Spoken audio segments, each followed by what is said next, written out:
You should definitely know these facts because they are very important history. Ancient snakes, the forgotten rulers of a lost world. Please let us know in the comments where you are watching this history video and what time you are watching it, and be sure to subscribe to the channel for future videos. Long before the first human civilization carved its name into stone, long before the earliest empires rose from the dust of river valleys, long before the oldest known writing systems scratched their symbols into wet clay, the snake already ruled. It slithered through primordial swamps. It coiled around the branches of trees that no longer exist. It hunted in forests so ancient that their very continents have since broken apart and drifted to opposite sides of the globe. The snake is not merely old. It is ancient beyond our easy comprehension.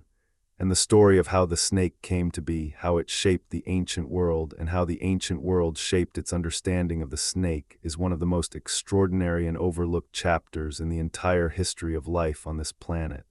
This is that story. To begin, we must travel back in time, not thousands of years, not tens of thousands. We must travel back tens of millions of years, and then further still, into a world so profoundly different from anything known to recorded history that it might as well be another planet entirely. The earliest ancestors of what we now call snakes appeared during the Cretaceous period, a stretch of deep geological time that spanned from roughly 145 million years ago to approximately 66 million years ago. This was the age of the dinosaurs, the age of vast inland seas, the age when the supercontinent of Pangaea had already broken apart and the land masses of the Earth were still shuffling slowly into the positions that ancient human civilizations would one day inhabit. And it was in this world of towering reptiles and lush tropical forests and warm shallow oceans, that something remarkable happened. A group of lizards began to lose their legs. This is one of the most fascinating transformations in the entire fossil record. Snakes did not appear out of nowhere. They evolved slowly and painstakingly from lizard ancestors that once walked on four limbs. The process took millions of years. It was not sudden. It was not dramatic in the way that a volcanic eruption is dramatic. It was gradual, generation after generation, a slow reshaping of bodies and skeletons and ways of moving through the world. The limbs grew shorter. The bodies grew longer. The skulls changed shape. The jaws loosened and became more flexible. And over vast stretches of time, an entirely new kind of creature emerged, one that had abandoned the ancient lizard way of walking and had instead embraced a radical new form of locomotion, the sinuous, muscular, legless glide that would become the hallmark of every snake that ever lived. One of the oldest known fossil snakes is a creature called Eophis underwoodi. Its remains were discovered in the geological formations of what is now southern England, and they date back approximately 167 million years, placing this animal in the middle of the Jurassic period, even earlier than the Cretaceous. Now we must be careful here. Eophis is known from only fragmentary remains, small pieces of vertebrae, and there is ongoing scholarly debate about whether it was truly a snake or something closely related to snakes. But if the classification holds, then the lineage of snakes stretches back even further than the Cretaceous, deep into the Jurassic, when the largest dinosaurs were still thundering across the landscape. This would mean that snakes, or at least the ancestors of snakes, shared the Earth with creatures like Brachiosaurus, Allosaurus, and Stegosaurus. The snake lineage, in other words, is staggeringly ancient, but the fossil record of early snakes is frustratingly incomplete. Snake skeletons are delicate. They are made up of hundreds of small vertebrae and thin ribs, and they do not fossilize as easily as the massive bones of dinosaurs or the hard shells of ancient marine creatures. Because of this, paleontologists have had to piece together the early history of snakes from scattered, fragmentary evidence, like detectives reconstructing a crime scene from a handful of clues. Every new fossil discovery has the potential to rewrite the story. And in recent decades, several extraordinary discoveries have done exactly that. One of the most important of these discoveries is a fossil snake called Najash rongrina. Najash was found in the rock formations of what is now Patagonia, in the southern reaches of the landmass that ancient peoples would have known nothing about, for this creature lived approximately 95 million years ago during the late Cretaceous. What makes Najash so remarkable is that it had legs. Not fully developed, functional legs like those of a lizard, but clearly defined hind limbs, small but unmistakable, complete with a sacrum, the bony structure that connects the spine to the pelvis. This was a snake that had not yet fully completed the evolutionary transition from legged lizard to legless serpent. It was, in a sense, caught in the act of becoming a snake. And this discovery provided powerful evidence for one of the great debates in paleontology, the question of where snakes originally evolved. For many years, scientists argued over whether snakes first evolved on land or in the sea. The marine hypothesis suggested that snakes descended from ancient marine lizards, creatures that had already begun to lose their limbs as an adaptation to swimming. The terrestrial hypothesis, on the other hand, proposed that snakes evolved on land, perhaps from burrowing lizards that had gradually lost their legs as they adapted to a subterranean lifestyle. Najash, with its clearly terrestrial anatomy and its vestigial hind legs, provided strong support for the terrestrial hypothesis. This was a land-dwelling snake, a creature that lived and hunted on solid ground, and its legs were remnants of a walking past, not a swimming one. The ancestors of snakes, it seemed, had been burrowers, creatures that dug through soil and leaf litter, and their bodies had gradually elongated, and their limbs had gradually shrunk as they adapted to a life spent pushing through the earth. But the marine hypothesis was not without its own powerful evidence. Several fossil snakes from the Cretaceous period show clear adaptations to life in water. One of the most famous of these is Pachyrhachis problematicus, a fossil snake discovered in the ancient limestone formations near what is now the eastern coast of the Mediterranean Sea. Pachyrhachis lived approximately 98 million years ago, and it possessed small but well-defined hind limbs. Its body was long and slender, and its anatomy suggested that it was a marine animal, a snake that lived and hunted in the warm, shallow seas that covered much of the region during the Cretaceous. Pachyrhachis was not alone. Other fossil marine snakes from the same period and region include Ophiomancy terrasanctus and Uraeus discowency, both of which also possessed vestigial hind legs and showed adaptations to aquatic life. These marine fossil snakes complicated the story enormously. If some of the earliest known snakes were marine animals, then perhaps the loss of limbs in snakes was driven not by burrowing but by swimming. Or perhaps, as some scientists have suggested, the truth is more complex than either hypothesis alone can explain. Perhaps the early evolution of snakes involved multiple lineages, some terrestrial and some marine, each independently adapting to a legless body plan for different reasons. The debate continues to this day among scholars who study the deep past, but one thing is clear. The early history of snakes was not a simple, straightforward story. It was a tangled, branching narrative, full of dead ends and parallel experiments, as the snake body plan was tested and refined in a variety of different environments. As we move forward through the Cretaceous period, the fossil record of snakes becomes richer and more detailed. By approximately 80 million years ago, snakes had diversified into a range of forms and had spread across multiple continents. Some were small, slender creatures, no longer than a human forearm.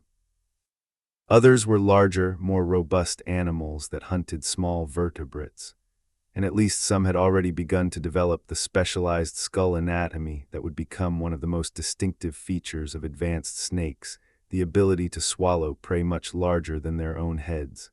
This ability, which seems almost magical to casual observers, is made possible by a suite of remarkable anatomical adaptations. In most vertebrates, the bones of the skull are tightly fused together, forming a rigid box-like structure. In snakes, however, the bones of the skull are loosely connected by flexible ligaments, allowing them to spread apart during feeding. The two halves of the lower jaw are not fused at the chin, as they are in mammals and most other reptiles. Instead, they are connected by a stretchy ligament that allows them to separate widely. And the upper jaw is connected to the brain case by a series of movable bones that can shift and rotate, allowing the snake to walk its jaws forward over the prey, alternating left and right in a ratcheting motion that slowly draws the food item into the throat. This extraordinary feeding mechanism did not appear overnight. It evolved gradually over millions of years, and the fossil record preserves various stages of its development, from the relatively rigid skulls of early snakes to the highly kinetic, flexible skulls of more advanced species. One of the most dramatic chapters in the ancient history of snakes took place during the final years of the Cretaceous period, when the dinosaurs still dominated the land. In the rock formations of what is now the Indian subcontinent, paleontologists discovered a fossil that tells a story of breathtaking immediacy, a story frozen in stone for nearly 70 million years. The fossil is called Sanajeh indicus, and it was found coiled around a clutch of sauropod dinosaur eggs. Sauropods were the largest animals ever to walk the earth, long-necked, long-tailed giants that could weigh dozens of tons.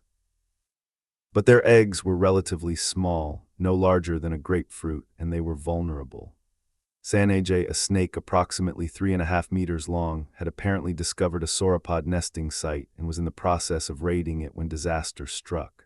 A sudden event, perhaps a flood or a landslide, buried the snake and the eggs together, preserving them in extraordinary detail. The fossil shows the snake coiled around a newly hatched sauropod baby, its jaws positioned near the hatchling's body. This is one of the very few fossils that captures the actual behavior of an ancient snake, a predator caught in the act of feeding, and it tells us something important about the ecological role of snakes in the Cretaceous world. Even in an age dominated by giant dinosaurs, snakes were significant predators, exploiting the vulnerabilities of even the mightiest creatures by targeting their most defenseless offspring. Then came the cataclysm. Approximately 66 million years ago, a massive asteroid slammed into the Earth, striking the shallow seas near what is now the Yucatan Peninsula. The impact was apocalyptic. It triggered earthquakes, tsunamis, wildfires, and a global winter that lasted for years. The non-avian dinosaurs, which had dominated the land for over 160 million years, were wiped out almost entirely. The pterosaurs, the great flying reptiles, vanished. Marine reptiles, the mosasaurs and plesiosaurs, disappeared from the oceans. It was the most devastating mass extinction event since the end of the Permian period, some 186 million years earlier. And yet somehow snakes survived. Not all snakes survived, of course. Many lineages perished in the extinction event, just as many other groups of animals did. But enough snakes made it through the bottleneck to see the spectacular evolutionary radiation in the aftermath. In the millions of years following the asteroid impact, snakes diversified explosively. With the dinosaurs gone, vast ecological niches were suddenly empty, and snakes were among the many groups of animals that rushed to fill them. They evolved into new forms, new sizes, new ecological roles. They colonized new habitats. They developed new hunting strategies. And they gave rise to the extraordinary diversity that would characterize the snake world for tens of millions of years to come. One of the most spectacular products of this post-extinction radiation was a creature that has captured the imagination of scientists and the public alike. Its name is Titanoboa cerrejonensis, and it was the largest snake that ever lived. Titanoboa inhabited the swampy tropical forests of what is now northern Colombia, approximately 58 to 60 million years ago, during the Paleocene epoch, the geological period that immediately followed the extinction of the dinosaurs. And it was enormous. Based on the fossilized vertebrae discovered at the Cerrejón coal mine, scientists estimated that Titanoboa reached lengths of approximately 12 to 15 meters, roughly the length of a school bus, and weighed over 1,000 kilograms. To put this in perspective, the largest snakes known from more recent times rarely exceeded 10 meters in length and several hundred kilograms in weight.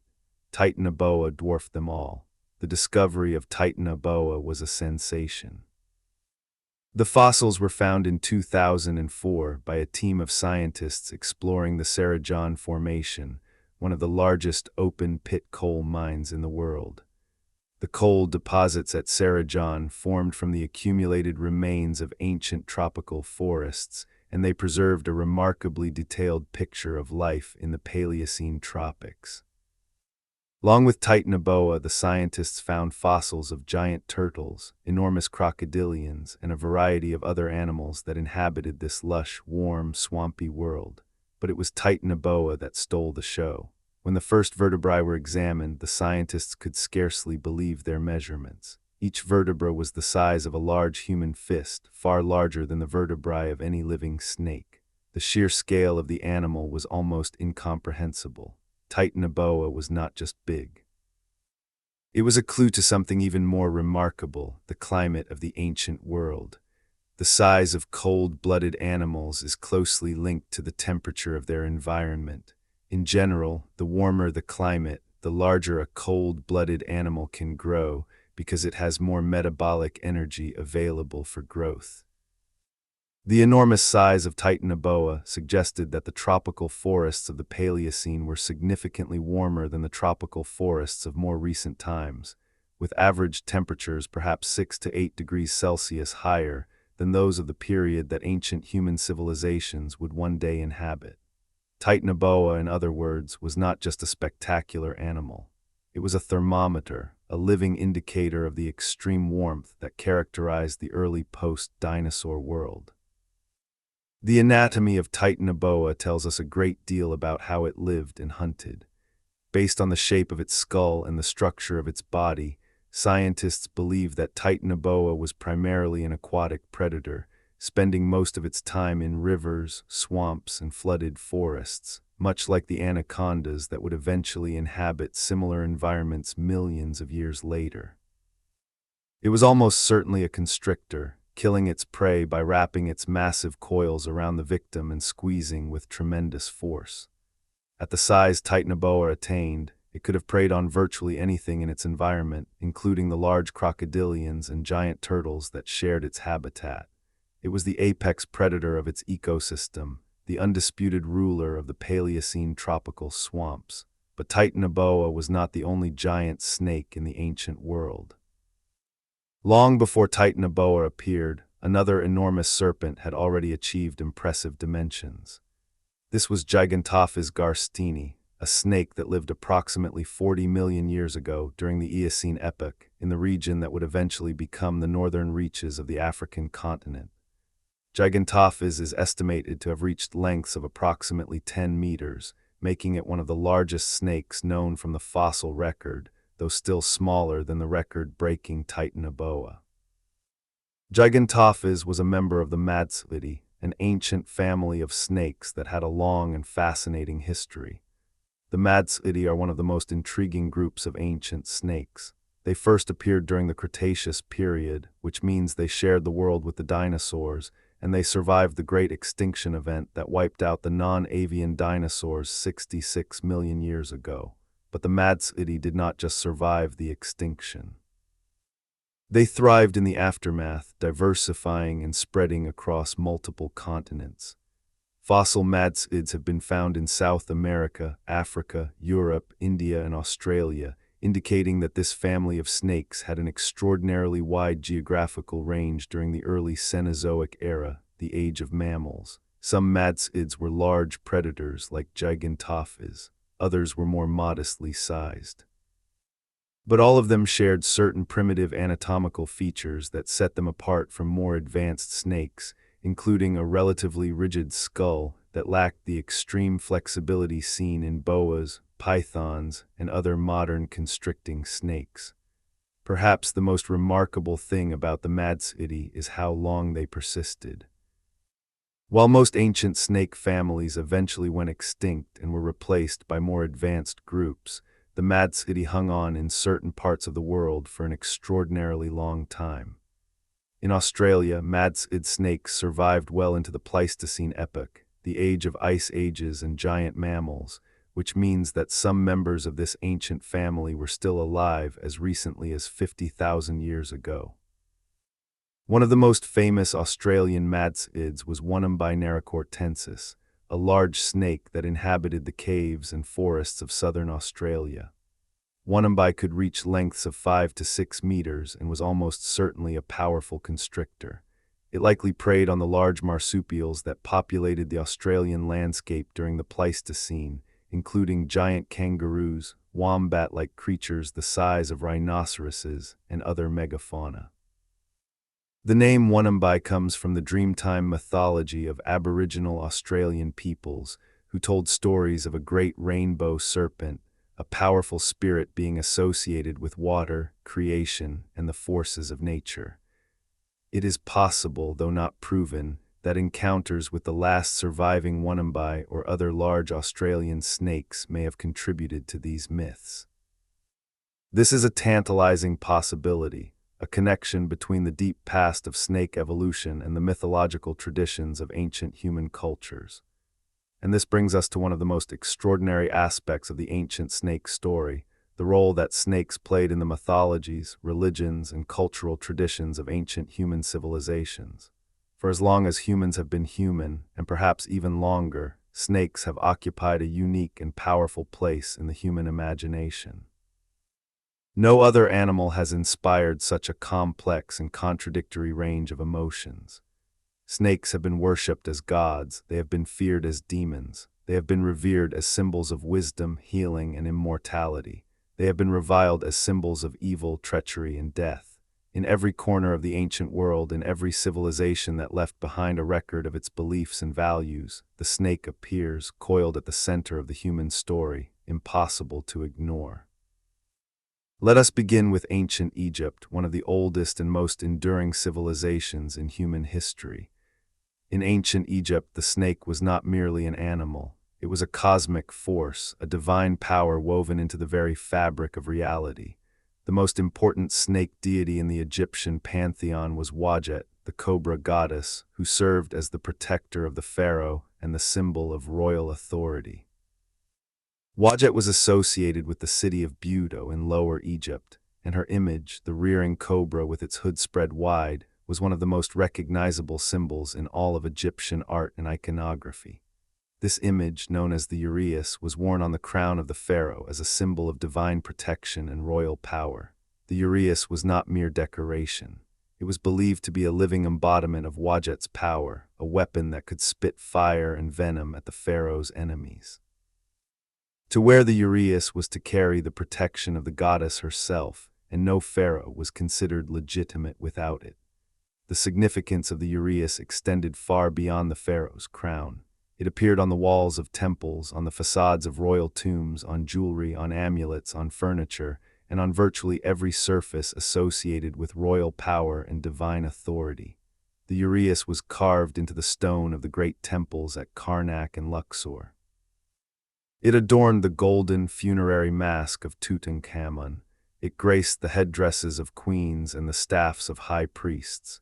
It was, in many ways, the single most important symbol in all of Egyptian visual culture, and it was the image of a snake. But Wadjet was not the only snake deity in the Egyptian pantheon.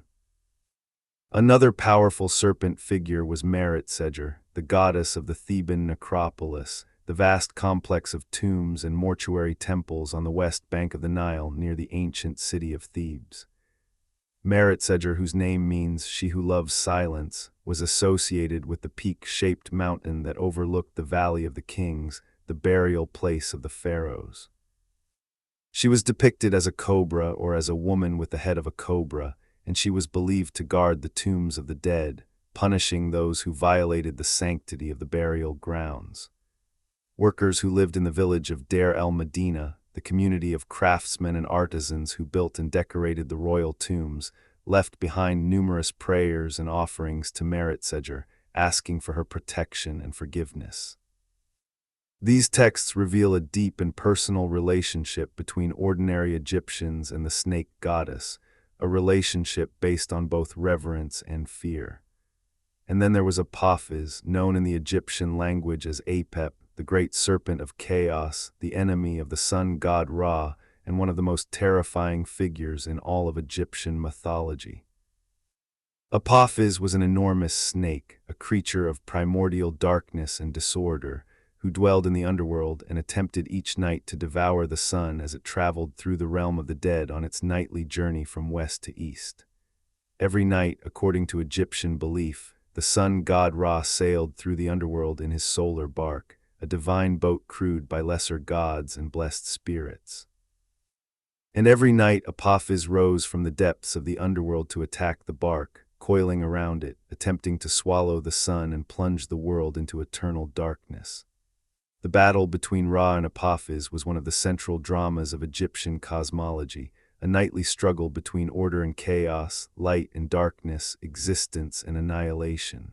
And it was a battle that had to be fought anew each and every night, for Apophis could never be permanently destroyed.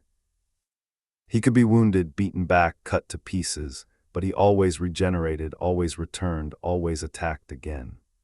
This idea, the idea of an eternal, unending struggle against the forces of chaos, was one of the most profound and enduring concepts in Egyptian religious thought, and it was embodied in the image of a giant snake. The Egyptians did not merely tell stories about their snake deities. They incorporated living snakes into their religious practices in tangible, physical ways. Cobras were kept in temples as sacred animals, fed and cared for by priests. Snake-shaped amulets were worn by the living and placed in the wrappings of the dead. Spells and incantations against snakebite were among the most common magical texts in ancient Egypt, inscribed on papyri, carved into stone stelae, and written on the walls of temples and tombs. The pyramid texts, among the oldest religious writings in human history, contain numerous references to snakes and snake magic, including spells designed to protect the deceased pharaoh from serpents in the afterlife.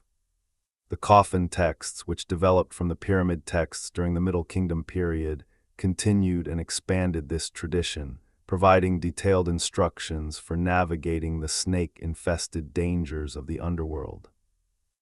One of the most fascinating Egyptian texts related to snakes is the Brooklyn Papyrus, a document dating to approximately 650 years before the Common Era, during the late period of Egyptian history. The Brooklyn Papyrus is essentially a medical manual devoted entirely to snake bites. It describes 38 different types of snakes, classifies them as venomous or non-venomous, describes their habitats and behaviors, and prescribes treatments for the bites of each type. The level of detail is remarkable. The ancient Egyptian physicians who composed this document clearly had extensive empirical knowledge of snakes, knowledge gained through centuries of observation and experience. They knew which snakes were dangerous and which were harmless. They knew where different species lived and what they looked like.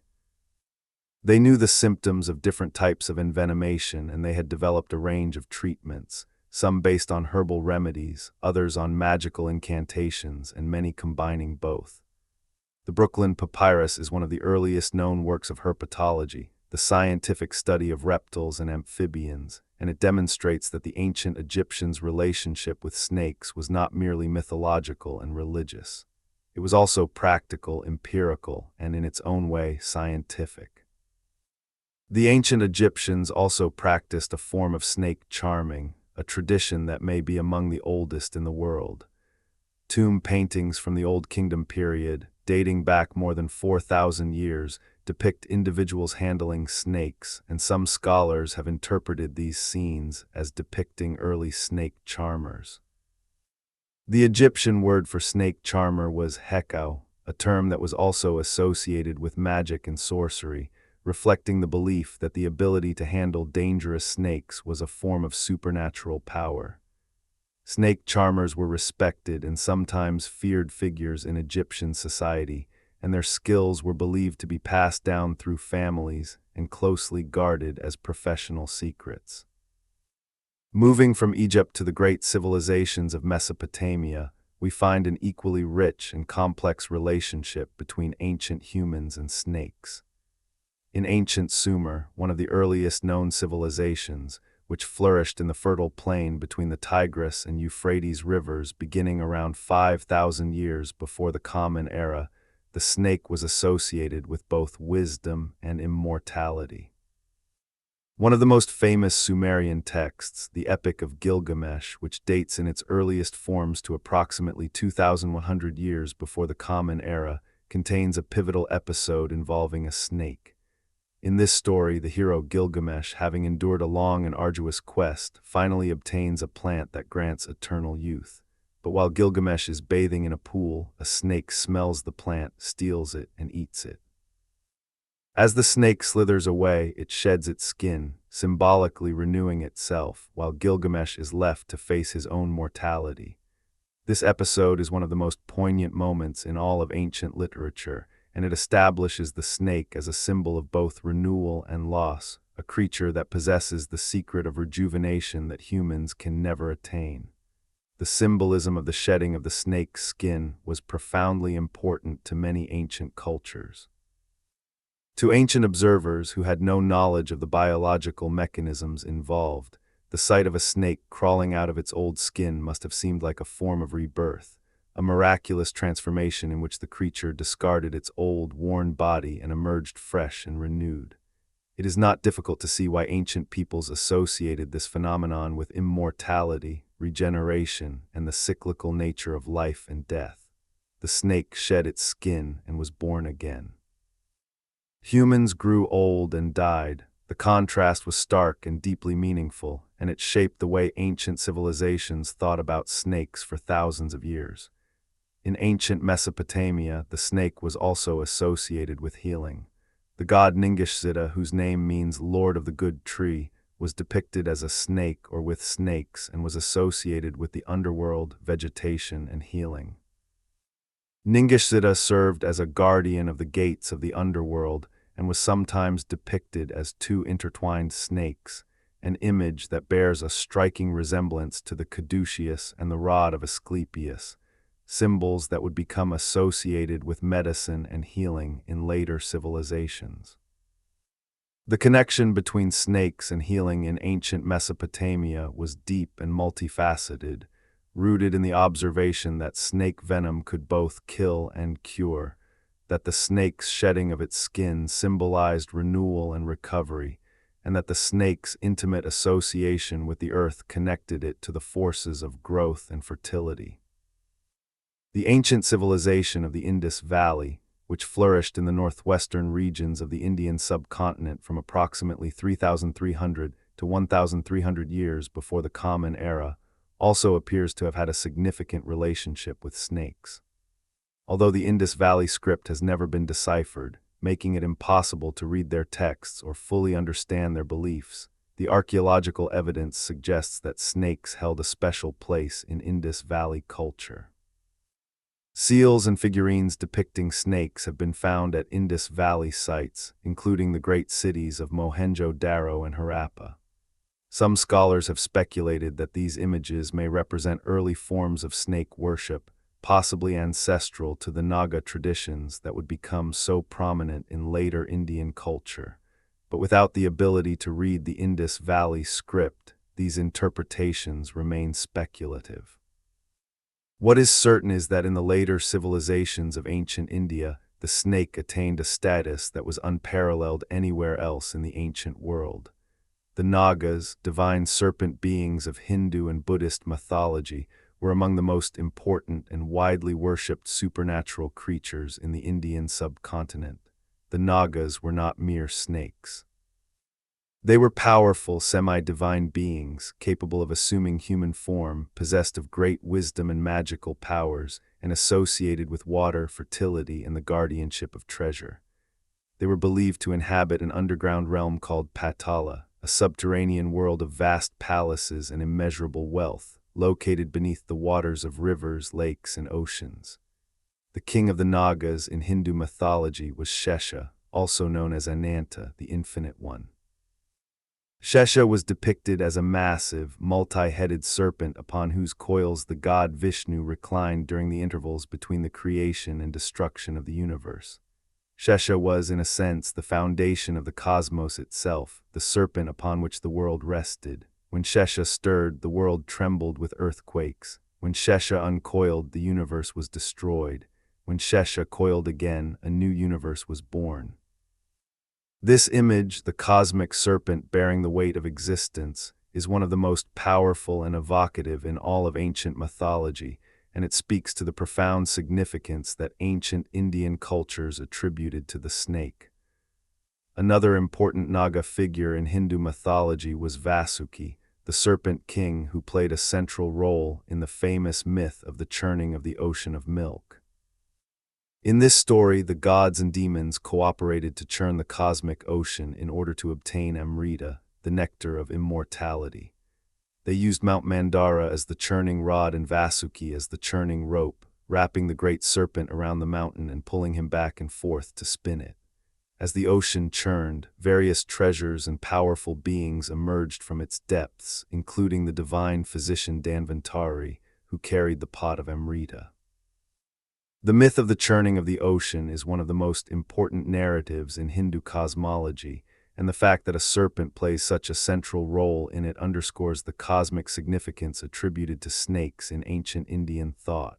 The worship of Nagas was not confined to mythology and sacred texts. It was a living, widespread practice throughout ancient India. Temples dedicated to Nagas were built in towns and villages across the subcontinent.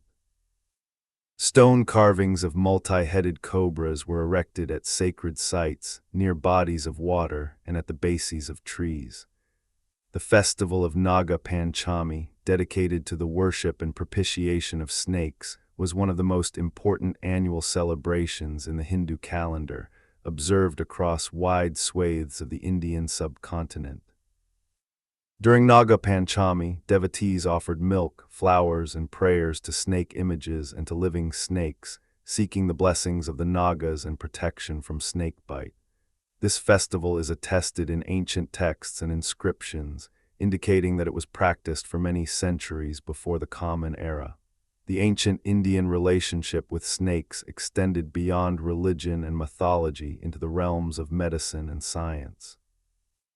The ancient Indian medical tradition of Ayurveda, one of the oldest systematic medical systems in the world, devoted considerable attention to snakes and snake bites. The Sushruta Samhita, an ancient Indian medical text attributed to the physician Sushruta and dating in its earliest forms to approximately the 6th century before the Common Era, contains detailed descriptions of different types of venomous snakes, the symptoms of their bites, and various treatments. Sushruta classified venomous snakes into several categories based on the type of venom they produced and the symptoms their bites caused, demonstrating a sophisticated empirical understanding of snake envenomation that rivaled, and in some respects surpassed, the medical knowledge of other ancient civilizations. The ancient Indian text known as the Arthashastra, attributed to the political strategist Kautilya and dating to approximately the 4th century before the Common Era, also contains references to snakes, though in a very different context. The Arthashastra is a treatise on statecraft, politics, and governance, and it includes a section on the use of poisons, including snake venom, as tools of espionage and assassination. The text describes methods for extracting and preserving snake venom, for administering it covertly, and for detecting and treating poisoning. This grim but fascinating material reveals that the ancient Indians understood the lethal potential of snake venom and were willing to exploit it for political purposes. The use of snake venom as a weapon of assassination was not unique to ancient India. As we shall see, similar practices were reported in other ancient civilizations as well. In the ancient civilizations of China, the snake also occupied a position of great cultural and mythological importance. In Chinese mythology, two of the most important primordial deities, Fuxi and Nuwa, were depicted as beings with human upper bodies and snake-like lower bodies, their serpentine tails intertwined. Fuxi was credited with the invention of writing, fishing, and trapping, while Nuwa was said to have created humanity from yellow clay and repaired the sky after it was damaged in a cosmic catastrophe. The fact that these foundational culture heroes were depicted with snake bodies speaks to the deep association between snakes and the origins of civilization in ancient Chinese thought. The snake was also one of the 12 animals of the Chinese zodiac, a system of timekeeping and astrology that dates back at least to the Han Dynasty, approximately 200 years before the Common Era, though its origins may be considerably older. People born in the year of the snake were believed to possess certain personality traits associated with the animal, including wisdom, intuition, elegance, and a capacity for deep thought. The snake was considered one of the more auspicious signs of the zodiac, and its association with wisdom and intelligence made it a respected, if sometimes feared, symbol in Chinese culture. Ancient Chinese medicine also made extensive use of snakes and snake-derived products. Snake wine, made by infusing whole snakes in grain alcohol, was a common medicinal preparation in ancient China, believed to cure a variety of ailments, including arthritis, rheumatism, and general weakness. Snake bile was prized as a medicine and tonic. Snake skin was used in various preparations, and the venom of certain snakes was used in small, controlled doses as a treatment for pain and inflammation. These practices were part of a broader tradition of using animal products in medicine, a tradition deeply rooted in the ancient Chinese understanding of the natural world and its relationship to human health. Let us now turn our attention to ancient Greece, a civilization that produced some of the most influential and enduring ideas in human history, and one in which the snake played a remarkably prominent role. In ancient Greece, the snake was associated with a wide range of concepts and deities, including healing, prophecy, wisdom, protection, and the underworld. One of the most important snake-related figures in Greek mythology was the god Asclepius, the divine patron of medicine and healing. Asclepius was the son of Apollo, the god of light, music, and prophecy, and he was trained in the art of medicine by the centaur Chiron. According to the myths, Asclepius became so skilled in healing that he could even raise the dead, a transgression that angered Zeus, the king of the gods, who struck Asclepius down with a thunderbolt. But after his death, Asclepius was elevated to divine status and worshipped as a god of healing throughout the Greek world. The symbol of Asclepius was a staff with a single snake coiled around it, an image known as the rod of Asclepius. This symbol became the preeminent emblem of medicine in the ancient world, and its origins lie deep in the association between snakes and healing that pervaded ancient thought. The snake's ability to shed its skin and appear renewed was seen as a metaphor for recovery from illness. The snake's close connection to the earth linked it to the medicinal properties of plants and herbs. And the snake's dual nature, its capacity to both kill with venom and heal with the pharmacological properties of that same venom, made it a fitting symbol for the medical art, which walked a fine line between life and death. Temples of Asclepius, known as Asclepia, were established throughout the ancient Greek world, and they functioned as healing centers where the sick came to seek divine cures. The most famous Asclepian was located at Epidaurus in the northeastern Peloponnese, and it attracted pilgrims from across the Greek-speaking world. Patients who came to the Asclepian underwent a ritual known as incubation, in which they slept in a special dormitory within the temple precinct, hoping to receive a healing dream from Asclepius. And here is the remarkable detail. The temple grounds were populated with large numbers of non-venomous snakes, a species known as the Aesculapian snake, which were considered sacred to the god and were allowed to roam freely throughout the complex.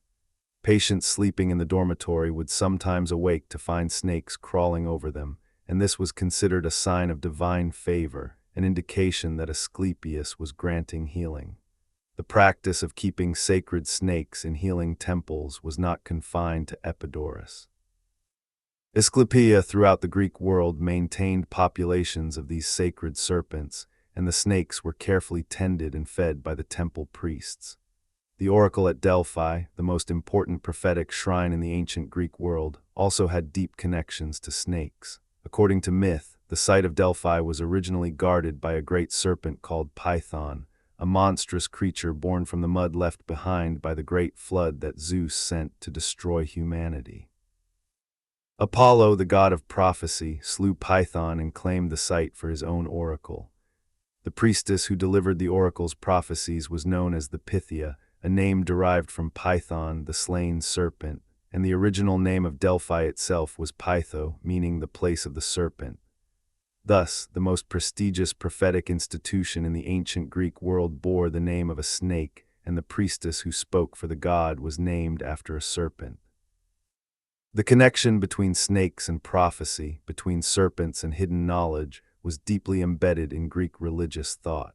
The mythological tradition of ancient Greece was populated by numerous other snake figures, many of them terrifying.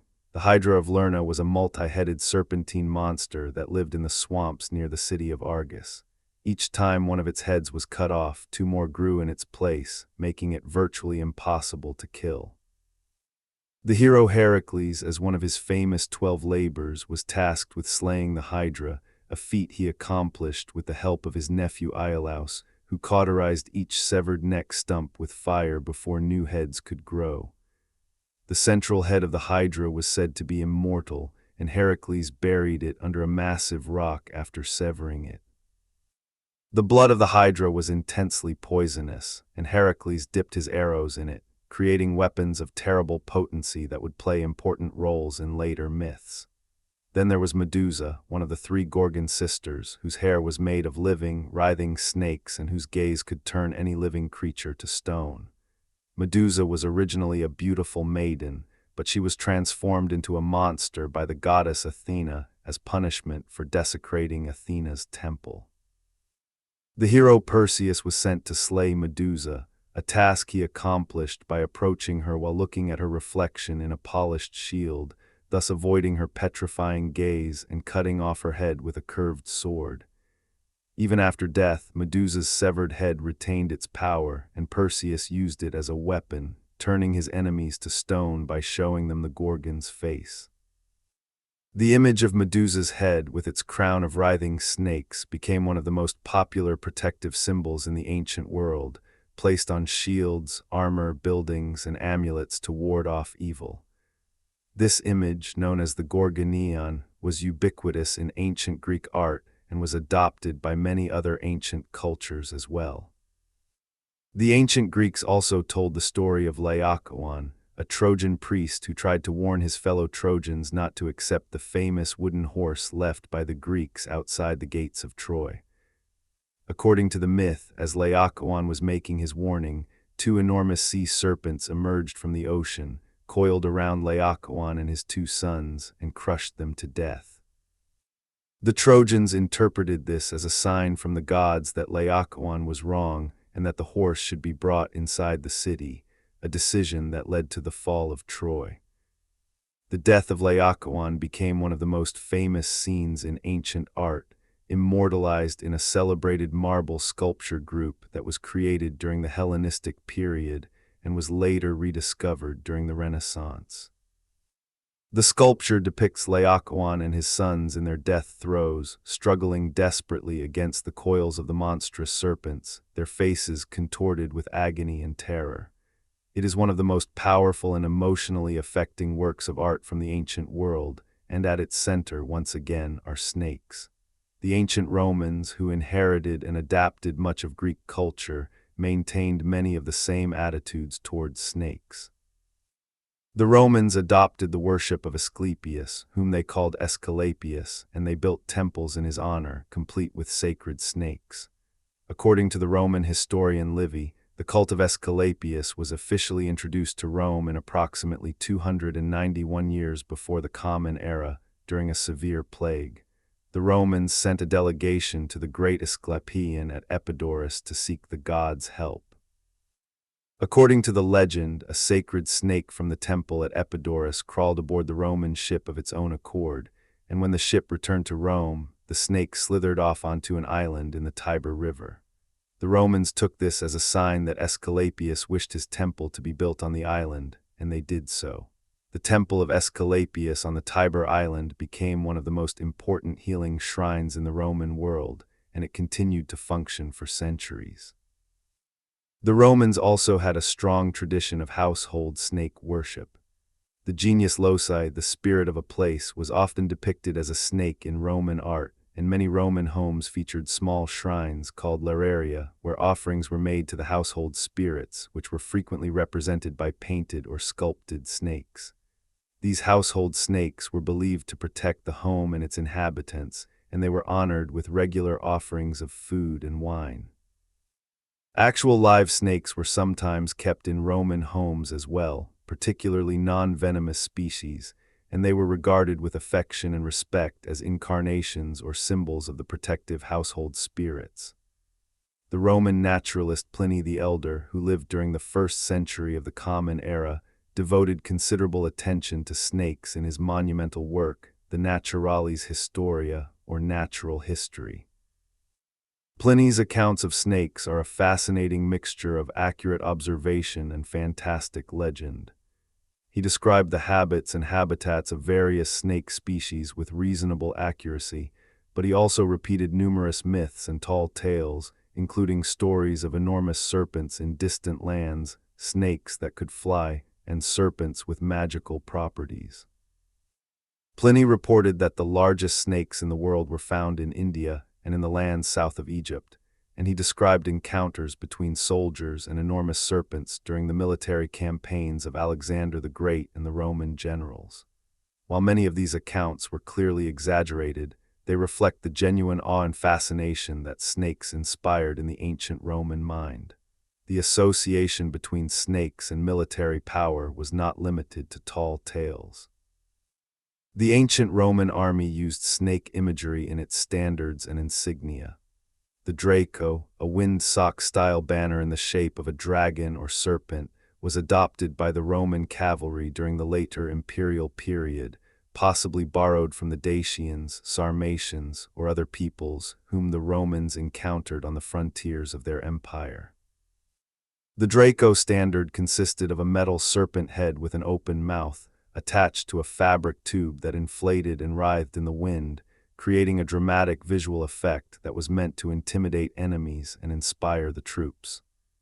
The Draco standard became one of the most iconic military symbols of the late Roman Empire, and its influence can be traced in the military traditions of many subsequent cultures.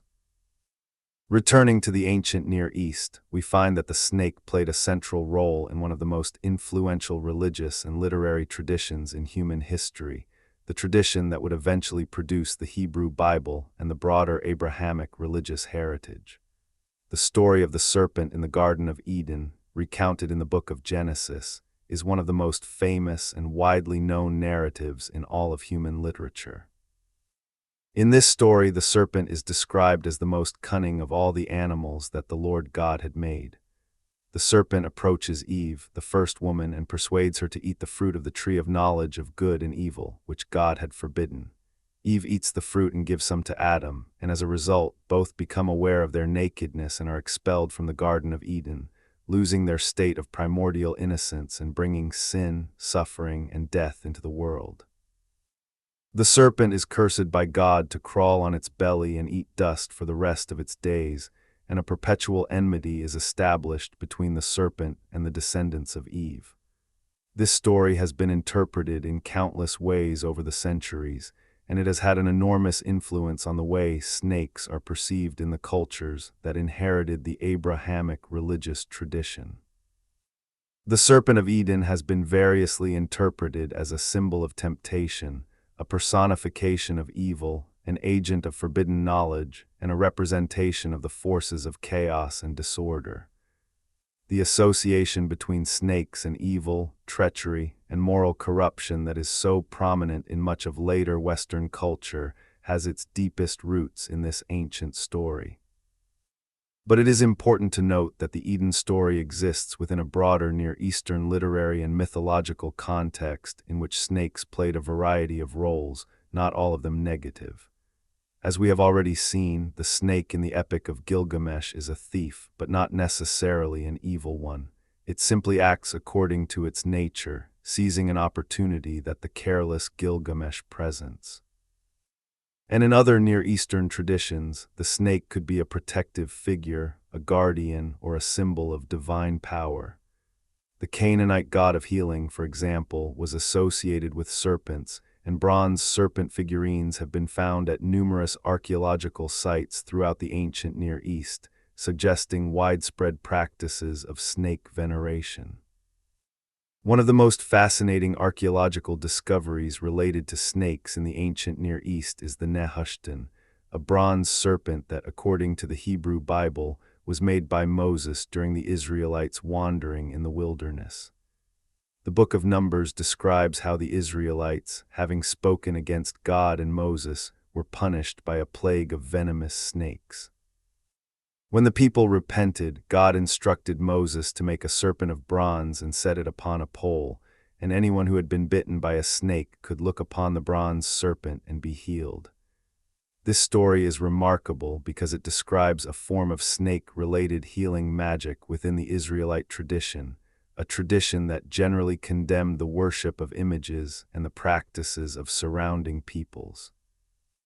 The Nehushtan was apparently preserved and venerated for centuries after the time of Moses, until it was destroyed by the reforming King Hezekiah of Judah, who considered its worship to be a form of idolatry. The existence of the Nehushtan suggests that snake veneration was practiced at some level within ancient Israelite religion, despite the negative portrayal of the serpent in the Eden story. In the ancient civilizations of Mesoamerica, the snake achieved a status that rivaled and perhaps even surpassed its importance in the cultures of the Old World. The most famous serpent deity of Mesoamerica was Quetzalcoatl, the feathered serpent, one of the most important gods in the Aztec, Toltec, and Maya pantheons. Quetzalcoatl was a complex and multifaceted deity, associated with wind, air, learning, knowledge, the arts, the morning star, and the creation of humanity. He was depicted as a serpent covered in the brilliant green plumage of the Quetzal bird, a striking image that combined the earth-bound nature of the snake with the heavenly freedom of the bird, symbolizing the union of earth and sky, matter and spirit, the physical and the divine. The worship of the feathered serpent has extremely ancient roots in Mesoamerican culture. The earliest known depictions of a feathered serpent date back to the Olmec civilization, which flourished in the tropical lowlands of south-central Mexico from approximately 1500 to 400 years before the Common Era. The Olmecs, often regarded as the mother culture of Mesoamerica, produced carved stone monuments and jade figurines depicting serpentine figures with feathered or flame-like embellishments, suggesting that the concept of the feathered serpent was already well established in the earliest phases of Mesoamerican civilization. The cult of the feathered serpent reached its most spectacular expression at the great city of Teotihuacan, which flourished in the Valley of Mexico from approximately 100 years before the Common Era to approximately 550 years of the Common Era. Teotihuacan was one of the largest cities in the ancient world, with a population that may have exceeded 100,000 at its peak, and it was dominated by enormous pyramids and ceremonial structures. One of the most impressive of these structures was the Temple of the Feathered Serpent, also known as the Temple of Quetzalcoatl, which was decorated with hundreds of carved stone heads depicting the feathered serpent, its fanged mouth open, its body adorned with feathers. Archaeological excavations at the Temple of the Feathered Serpent revealed evidence of mass human sacrifice, with the remains of more than 200 individuals found buried beneath and around the structure, many of them apparently sacrificed as part of the temple's dedication ceremony. This grim discovery revealed the dark side of the feathered serpent cult, the willingness of the ancient Mesoamericans to offer human life to their most powerful deities, including the great serpent god. The Maya civilization, which flourished in the tropical lowlands of what is now southeastern Mexico, Guatemala, Belize, Honduras, and El Salvador, also had a rich tradition of serpent mythology and worship. The Maya equivalent of Quetzalcoatl was Cuculcan, a feathered serpent deity who was worshipped at numerous Maya sites. The most famous architectural tribute to Cuculcan is the Great Pyramid at Chichen Itza, known as El Castillo. This pyramid was designed with extraordinary astronomical precision, so that during the spring and autumn equinoxes, the play of light and shadow on the pyramid's northern staircase created the illusion of a massive serpent undulating down the side of the structure, its stone head at the base of the stairs appearing to come alive. This phenomenon, which attracted large crowds of worshippers and pilgrims in ancient times, demonstrates the remarkable sophistication of Maya architecture, astronomy, and religious symbolism, all centered on the image of the serpent. The Maya also depicted another important serpentine figure in their art and mythology, the vision serpent.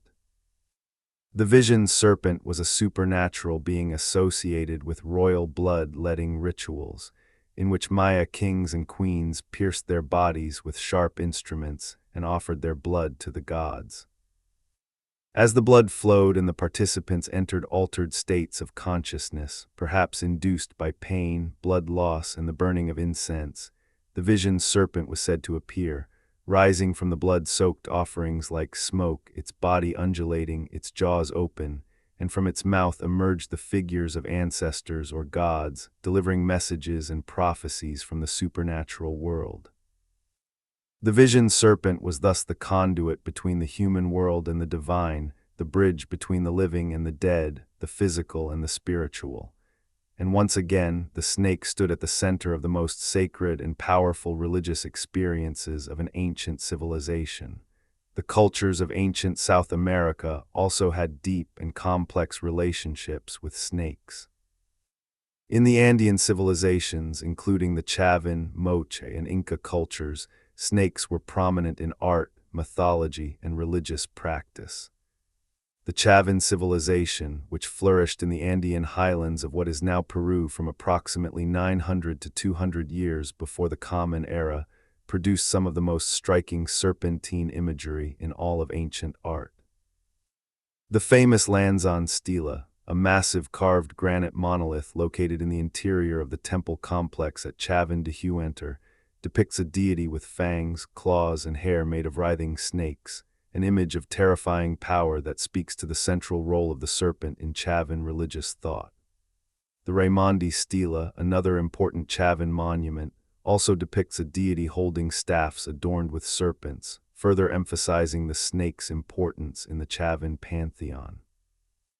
The Moche civilization, which flourished on the northern coast of what is now Peru from approximately 100 to 700 years of the Common Era, produced an extraordinary body of ceramic art that provides detailed glimpses into their religious beliefs and daily life.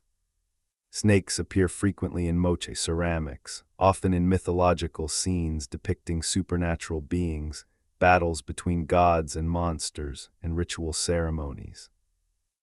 The Moche also depicted a supernatural figure known as the Decapitator, a fearsome deity associated with sacrifice and warfare, who was sometimes shown with serpentine attributes, including snake heads emerging from his belt or headdress.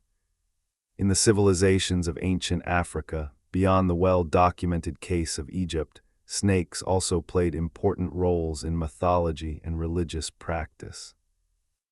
The ancient kingdom of Kush, which flourished in the Nile Valley south of Egypt from approximately 800 years before the Common Era to approximately 350 years of the Common Era, inherited many Egyptian religious traditions, including the veneration of snake deities.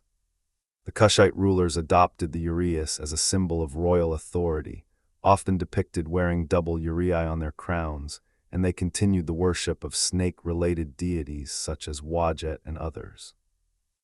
The Kushite snake cult was not merely a borrowed Egyptian tradition. It incorporated indigenous African beliefs and practices that had deep roots in the cultures of the Upper Nile Valley. In West Africa, the kingdom of Dahomey, which arose in the region of what is now Benin, developed a powerful snake cult centered on the worship of the rainbow serpent Dan or Dangb.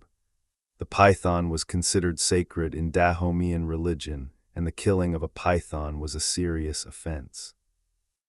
Temples dedicated to the python were maintained throughout the kingdom, and living pythons were kept within them, cared for by priests and priestesses. This tradition of python worship was deeply embedded in the religious and political life of the Dahomean kingdom, and it influenced the cultural practices of the broader region for many centuries. In the ancient cultures of Australia, as we have already mentioned, the serpent held a position of supreme importance in the Dreamtime mythology. The rainbow serpent, known by many names in the hundreds of Aboriginal Australian language groups, was one of the most widespread and powerful figures in Aboriginal cosmology. The rainbow serpent was associated with water, rain, rivers, and the creation of the landscape itself. According to many Aboriginal traditions, the rainbow serpent traveled across the land during the dream time, the primordial epoch of creation, shaping the rivers, mountains, and valleys with its enormous body as it moved. Where the rainbow serpent rested, waterholes formed. Where it traveled, rivers flowed. Where it rose up, mountains appeared. The rainbow serpent was both creator and destroyer, a figure of immense power that could bring life-giving rain or devastating floods. The reverence for the rainbow serpent in Aboriginal Australian culture is among the oldest continuous religious traditions in human history, stretching back tens of thousands of years, to a time when the large Madtsoiidae snakes like Wonambi may still have inhabited the Australian landscape. As we survey the vast panorama of ancient snake mythology and worship across the world, several common themes emerge. Again and again, in cultures separated by vast distances, by oceans and mountain ranges and deserts, by thousands of years of independent development, we find the same basic associations. The snake is linked to the earth and the underworld, to water and fertility, to healing and regeneration, to wisdom and hidden knowledge, to death and rebirth, to creation and destruction, to cosmic power and divine authority. These associations are so widespread and so consistent that they demand explanation. Why did so many different cultures, independently and without contact with one another, arrive at such similar conclusions about the significance of the snake? Several explanations have been proposed. One is rooted in biology and psychology. Snakes are among the most common and most dangerous animals that early humans encountered. In virtually every part of the world where humans lived, venomous snakes posed a real and constant threat. The ability to detect and avoid snakes would have been a significant survival advantage, and some researchers have suggested that humans may have evolved an innate predisposition to notice and fear snakes, a predisposition that would have shaped the cultural attitudes toward these animals in every human society.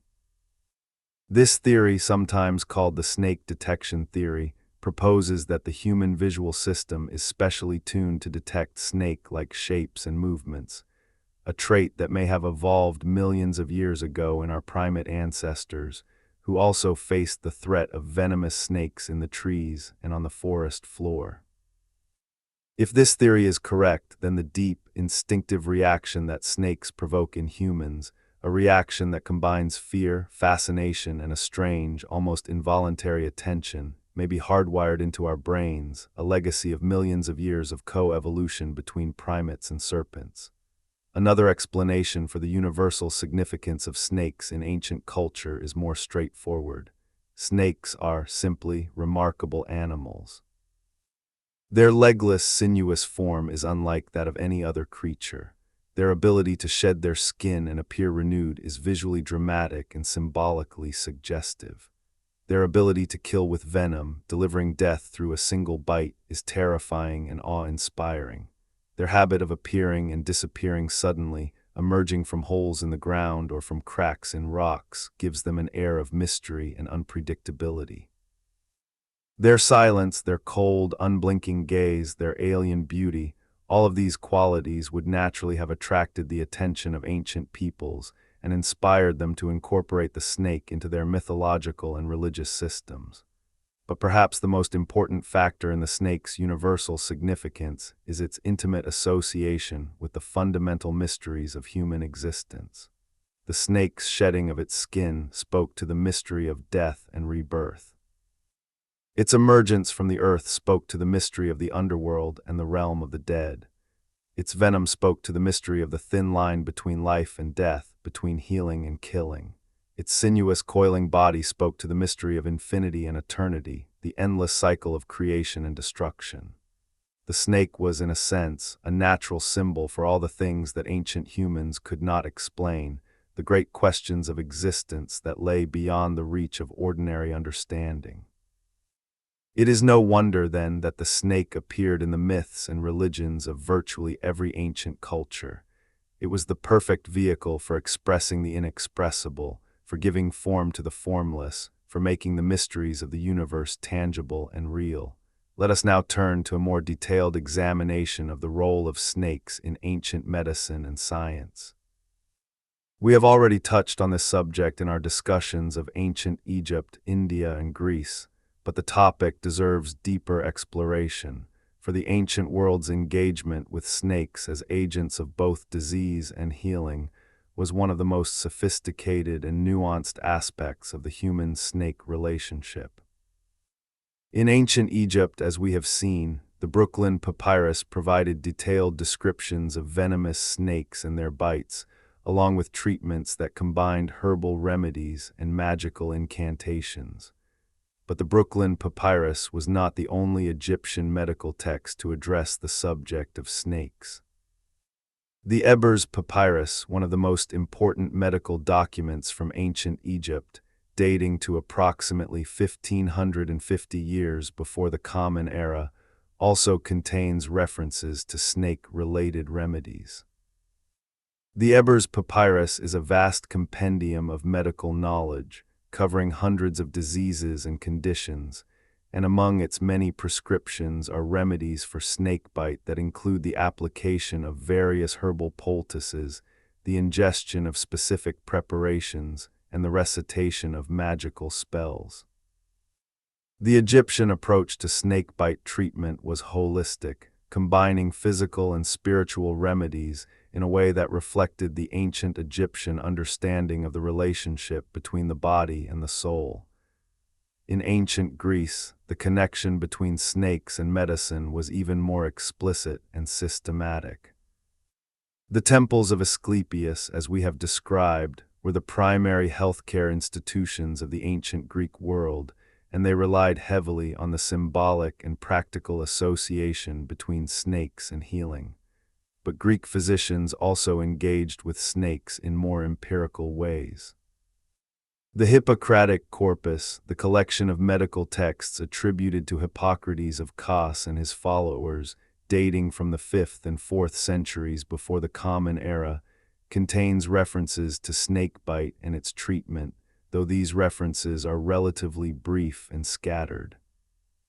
More detailed discussions of snake venom and snakebite appear in the works of later Greek medical writers, including Nicander of Colophon, who composed 2 didactic poems on the subject of venomous animals, the Uraeus, which dealt with venomous creatures and their bites, and the Alexipharmaca, which dealt with poisons and their antidotes.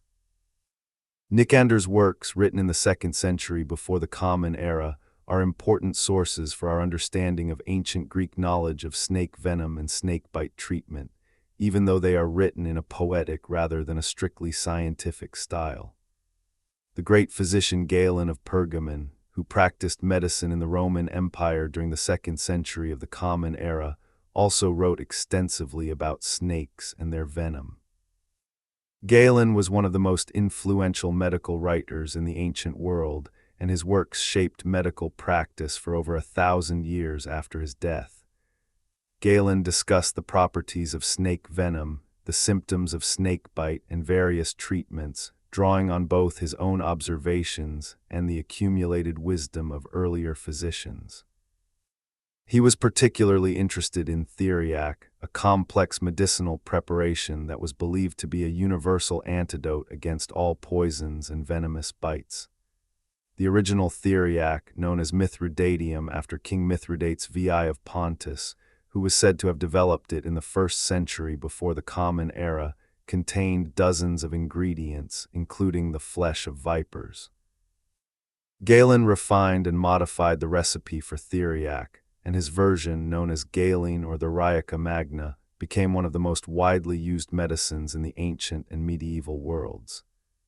The inclusion of viper flesh in theriac reflected the ancient belief, rooted in sympathetic magic and early pharmacological thinking, that the agent of a disease could also be its cure, that the snake's own body contained the antidote to its venom. The use of snake venom and snake-derived products in ancient medicine was not limited to the Mediterranean world. In ancient China, as we have already noted, snake wine, snake bile, and other snake-derived preparations were widely used in traditional medicine. The Shenong Bencao Jing, or Divine Farmer's Materia Medica, one of the oldest Chinese pharmacological texts, dating in its original form to approximately the 1st or 2nd century of the Common Era but incorporating knowledge that was much older, listed various snake species and snake-derived products among its medicinal substances. Snake wine was prescribed for rheumatism, arthritis, and other conditions. Snake bile was used to treat respiratory ailments. Snake skin was used in poultices and ointments. The ancient Chinese approach to snake medicine was part of a broader pharmacological tradition that drew on an enormous range of natural products, and it reflected a deep and systematic engagement with the natural world. In ancient India, as we have discussed, the Sushruta Samhita provided detailed and sophisticated information about venomous snakes and snakebite treatment. But the Indian medical tradition went further, developing elaborate classification systems for snake venom based on its effects and prescribing specific treatments for each type. The Charaka Samhita, another foundational text of Ayurvedic medicine, also addressed the subject of snakebite, recommending treatments that included herbal remedies, surgical procedures such as incision and suction at the bite site, and the application of tourniquets to slow the spread of venom. The level of detail and the degree of empirical observation evident in these ancient Indian medical texts is remarkable, and it suggests that ancient Indian physicians had accumulated a vast body of practical knowledge about snakes and snake venom through centuries of experience. Beyond medicine, snakes also played important roles in ancient science and natural history. The ancient Greek philosopher Aristotle, who lived in the 4th century before the Common Era, included detailed observations of snakes in his biological works, particularly in the Historia Animalium, or History of Animals. Aristotle described the anatomy of snakes, noting their elongated bodies, their numerous ribs, and their lack of limbs. He observed that snakes moved by means of their ribs and their flexible spines, and he correctly noted that some species of snakes gave birth to live young while others laid eggs. Aristotle also made observations about snake behavior, including their feeding habits, their reactions to cold, and their hibernation during the winter months. While some of Aristotle's observations were inaccurate, many were remarkably acute, reflecting the keen powers of observation that made him one of the greatest naturalists of the ancient world. The Roman naturalist Pliny the Elder, writing in the 1st century of the Common Era, built upon the work of Aristotle and other earlier naturalists, compiling a vast encyclopedia of knowledge about the natural world in his Naturalis Historia. Pliny's sections on snakes are extensive and colorful, mixing accurate observation with legend and hearsay. He described the habits of various Mediterranean snake species with reasonable accuracy, but he also repeated stories of enormous serpents in India and Africa, of flying snakes in Arabia, and of serpents with the power of hypnosis. Pliny's accounts, while often unreliable by the standards of later scientific inquiry, provide invaluable insights into the way ancient Romans thought about and understood the natural world, and they reveal the extent to which snakes captured the ancient imagination. One of the most fascinating aspects of the ancient human-snake relationship was the practice of snake handling and snake charming, traditions that were widespread in the ancient world and that persisted for many centuries. We have already mentioned the evidence for snake charming in ancient Egypt, where tomb paintings depict individuals handling cobras. Similar traditions existed in ancient India, where snake charmers were a common sight in markets and villages, performing with cobras and other venomous species for crowds of spectators. The art of snake charming in India was closely associated with certain communities and castes, and the skills and techniques were passed down through generations. Ancient Indian texts describe the practices of snake charmers, including the use of musical instruments, particularly the bin or pungi, a type of wind instrument whose sound was believed to mesmerize the snakes, although in reality, snakes cannot hear airborne sounds in the way that humans do and instead respond primarily to the visual stimulus of the charmer's movements and the vibrations transmitted through the ground. Snake handling also played a role in certain ancient religious rituals. In the cult of Dionysus, the Greek god of wine and ecstasy, participants in the god's rituals, known as maenads or bacchantes, were said to handle snakes as part of their ecstatic worship. Ancient literary sources and artistic depictions show these female devotees of Dionysus with snakes draped around their bodies in their hair and coiled around their arms as they danced and whirled in states of divine frenzy. The snake in this context was a symbol of the wild, untamed forces of nature that the cult of Dionysus celebrated, and the act of handling venomous snakes without being bitten was seen as evidence of divine possession and protection. The ancient world also knew of instances in which snakes were used as weapons of war. One of the most famous military uses of snakes was attributed to Hannibal Barca, the great Carthaginian general who fought against the Roman Republic during the Second Punic War in the late 3rd and early 2nd centuries before the Common Era. According to the ancient historian Cornelius Nepos, Hannibal, while serving as a military advisor to King Prusias of Bithynia in what is now northwestern Turkey, devised an ingenious stratagem during a naval battle against the forces of King Eumenes of Pergamon. Hannibal ordered his sailors to fill clay pots with venomous snakes and hurl them onto the decks of the enemy ships.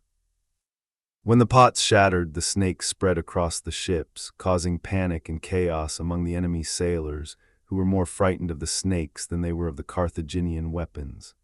The tactic worked, and Hannibal's fleet won the battle. Whether this story is historically accurate or a later embellishment, it illustrates the ancient understanding that snakes could be powerful weapons of terror and psychological warfare. Another famous military story involving snakes comes from the campaigns of Alexander the Great, the Macedonian king who conquered the Persian Empire and campaigned as far east as the Indian subcontinent in the 4th century before the Common Era. Several ancient historians reported that Alexander's army encountered enormous snakes during their march through the regions east of Persia. These accounts, preserved in the works of writers such as Diodorus Siculus, Strabo, and Quintus Curtius Rufus, describe snakes of prodigious size lurking in caves and swamps, terrorizing the soldiers and their horses. While these accounts are almost certainly exaggerated, they may reflect genuine encounters with large snake species such as the Indian rock python, which can attain considerable size and would have been an unfamiliar and frightening sight to soldiers from the Mediterranean world. The ancient world also produced remarkable works of art inspired by snakes.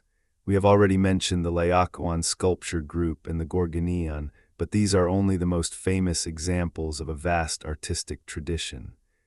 Snake motifs appeared on pottery, jewelry, weapons, armor, textiles, and architectural elements throughout the ancient world.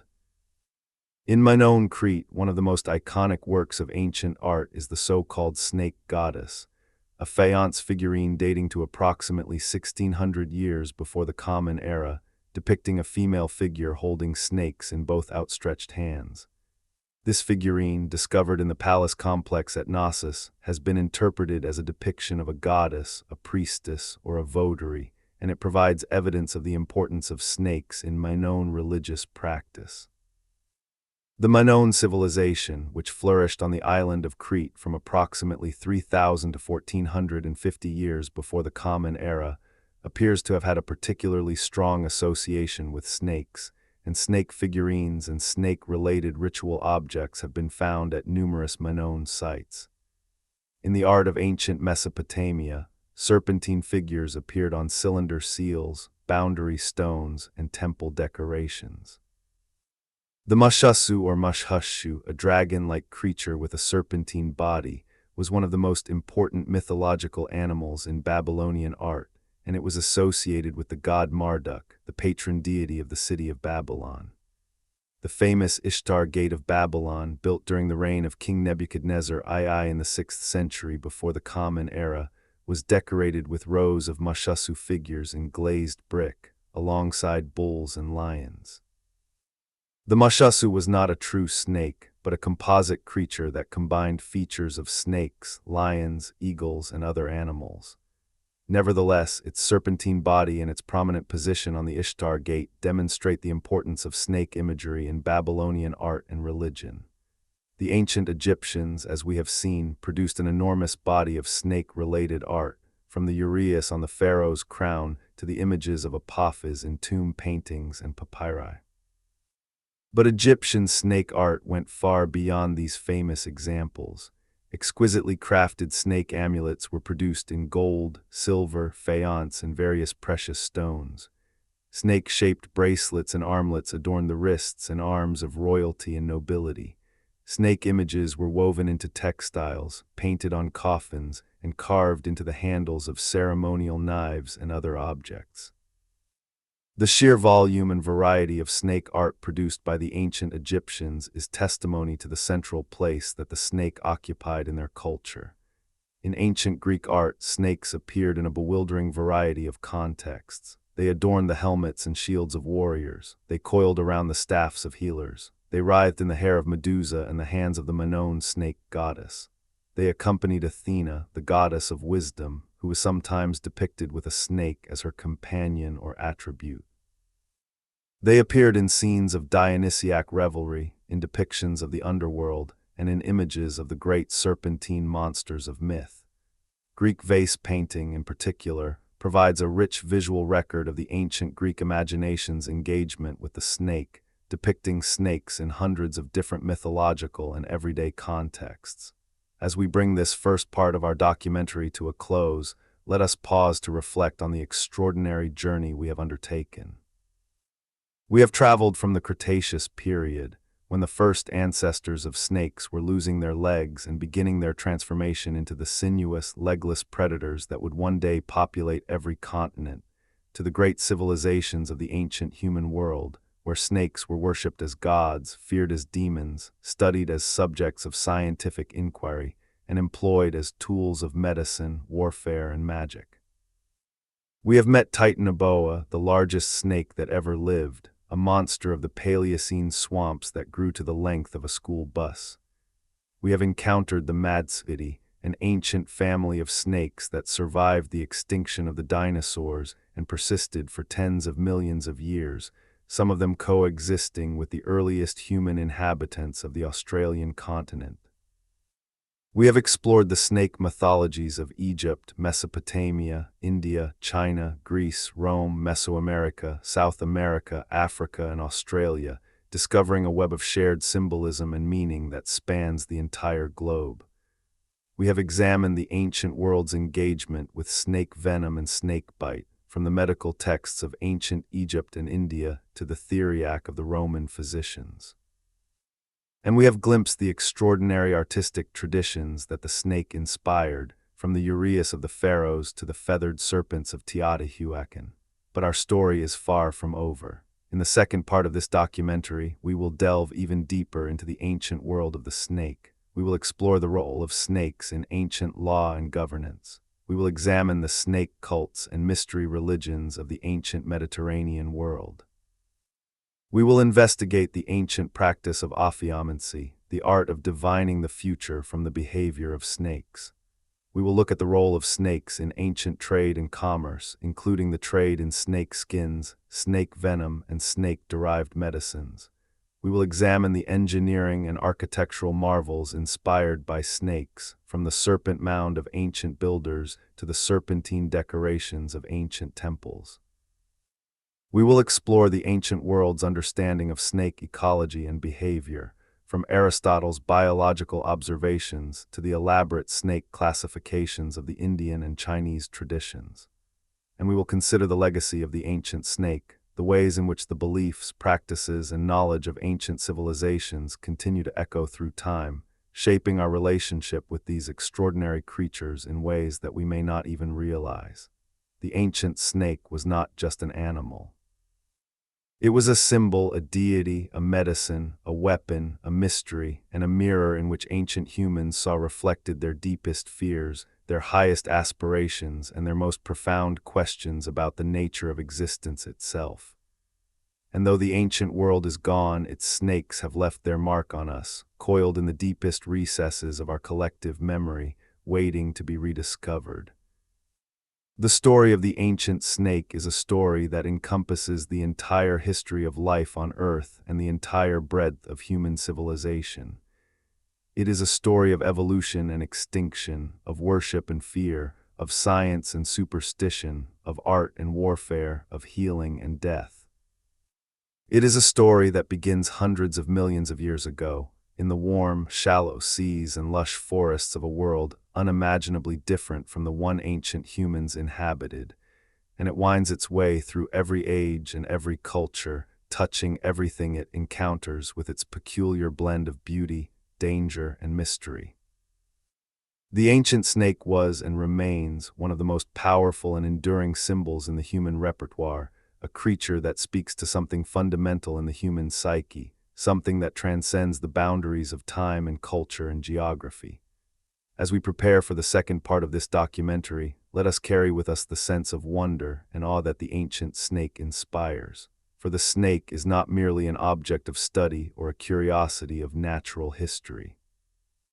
It is a thread that runs through the entire tapestry of human experience, connecting the most distant past to the living memory of ancient peoples, binding together the myths and medicines and sciences and arts of civilizations separated by oceans and millennia.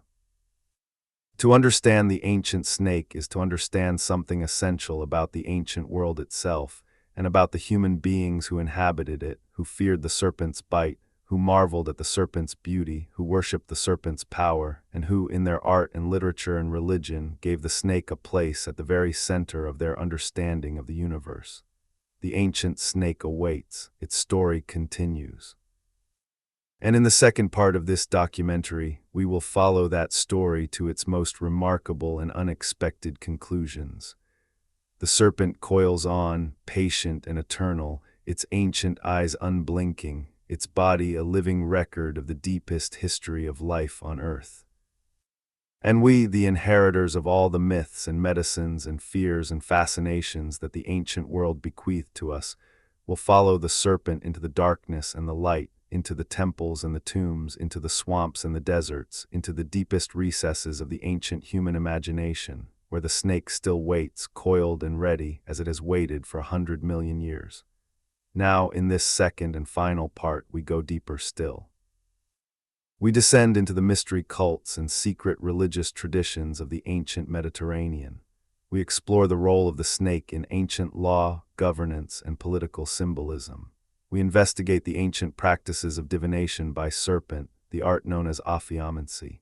We examine the vast trade networks that carried snake products across the ancient world. We look at the monumental architectural and engineering achievements inspired by or dedicated to the serpent. We explore ancient ecological knowledge about snakes and the sophisticated classification systems that ancient civilizations developed to categorize these creatures. And we consider the deep legacy that the ancient snake left upon the human mind, a legacy that shaped the beliefs, the fears, the art, and the science of every civilization that came after. Let us begin with one of the most mysterious and least understood aspects of the ancient human-snake relationship, the snake cults and mystery religions of the ancient Mediterranean world. While the public worship of snake deities in temples and festivals was visible to all, there existed alongside it a darker, more secretive tradition of serpent worship, one that took place behind closed doors in underground chambers and torchlit sanctuaries, among small groups of initiates who swore oaths of secrecy and underwent elaborate rituals of purification and transformation. These were the mystery religions, and the snake was one of their most potent and enduring symbols. The most famous of the ancient Greek mystery cults were the Eleusinian Mysteries, celebrated annually at the sanctuary of Demeter and Persephone at Eleusis, near Athens. The Eleusinian Mysteries were among the most sacred and important religious institutions in the ancient Greek world, and participation in them was open to all Greek-speaking peoples, including men, women, and even slaves, provided they had not committed murder and could speak Greek. The details of the mysteries were kept strictly secret, and ancient writers who had been initiated were careful never to reveal the core rituals and revelations. As a result, much about the Eleusinian Mysteries remains unknown. However, there are strong indications that the snake played an important role in the rites. The sacred kist, or chest, that was carried in procession during the mysteries was believed to contain, among other sacred objects, a snake. And the cult of Demeter and Persephone was deeply associated with chthonic, or underworld, imagery, of which the snake was a primary symbol. The snake's emergence from holes in the earth, its association with the realm beneath the ground, and its symbolic connection to death and rebirth all made it a natural element of mysteries that were fundamentally concerned with the cycle of life, death, and resurrection. Even more explicitly serpentine were the Orphic Mysteries, a tradition of religious thought and practice that developed in the ancient Greek world from approximately the 6th century before the Common Era onward. The Orphic tradition, attributed to the mythical poet and musician Orpheus, taught a complex cosmology in which the soul was trapped in a cycle of death and rebirth and could only escape through purification and initiation. The Orphic creation myth described the primal egg of the universe being encircled by a great cosmic serpent, and the first being to emerge from this egg was Phanes, or Protogonos, the first-born god who was sometimes depicted as a figure wrapped in the coils of a serpent. The cosmic serpent of the Orphic tradition was not a figure of evil or chaos. It was a creative force, a being whose embrace of the cosmic egg brought forth existence itself. This image of the world-encircling serpent, the Ouroboros, the snake that devours its own tail, became one of the most powerful and enduring symbols in the entire Western esoteric tradition. The Ouroboros deserves particular attention, for it is one of the oldest and most widely distributed symbols in human history. The image of a serpent or dragon biting its own tail, forming a continuous circle, appeared in ancient Egyptian art as early as the 14th century before the Common Era. One of the earliest known depictions of the Ouroboros appears in the enigmatic Book of the Netherworld, a funerary text found in the tomb of the pharaoh Tutankhamun, where it represents the cyclical nature of the sun's journey through the underworld and its daily rebirth. The symbol was adopted by the ancient Greeks, who gave it its name Ouroboros, meaning tail devouring. In Greek and later Hellenistic thought, the Ouroboros came to represent the eternal cycle of creation and destruction, the unity of beginning and end, the self-sustaining nature of the cosmos. The Ouroboros appeared in alchemical texts, in Gnostic manuscripts, in Hermetic writings, and in a vast array of philosophical and religious contexts throughout the ancient world. It was carved into amulets, painted on manuscripts, and engraved on rings and seals. Its message was always the same: the universe is a circle without beginning or end, and the snake, the creature that sheds its skin and is reborn, is the perfect embodiment of this eternal truth. The Gnostic religious movements of the early centuries of the Common Era took the association between snakes and divine knowledge to an extraordinary extreme. Gnosticism was not a single religion, but a diverse collection of religious and philosophical movements that flourished primarily in the eastern Mediterranean region from approximately the 1st to the 4th centuries of the Common Era. While Gnostic beliefs varied widely, many Gnostic systems shared a common framework in which the material world was regarded as a flawed or evil creation, produced by a lesser deity called the Demiurge, and the true God was a distant, transcendent being of pure light and spirit. In this framework, the serpent of the Garden of Eden was radically reinterpreted. Rather than being the villain who brought about the fall of humanity, the serpent was seen as the hero, a divine messenger who brought the gift of gnosis, or knowledge, to the first humans, liberating them from the ignorance in which the demiurge had imprisoned them. The serpent was, in the Gnostic view, the agent of spiritual awakening, the bringer of truth, the enemy of the false god who had created the material world to trap human souls. One Gnostic sect in particular took this reverence for the serpent to its logical extreme.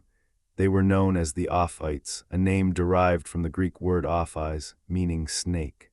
The Ophites venerated the serpent of Eden as a manifestation of divine wisdom and conducted rituals in which live snakes played a central role. According to the early Christian heresiologist Epiphanius of Salamis, who wrote about the Ophites in the 4th century of the Common Era, the Ophites kept a tame snake in a special container, and during their Eucharistic rituals released the snake onto a table laden with bread, allowing the serpent to coil among the loaves. The bread that the snake had touched was then consumed as a sacrament, believed to have been consecrated by the serpent's contact. The Ophites also reportedly kissed the snake on its mouth as a gesture of reverence, an act that horrified Orthodox Christian observers and contributed to the Ophites' reputation as dangerous heretics.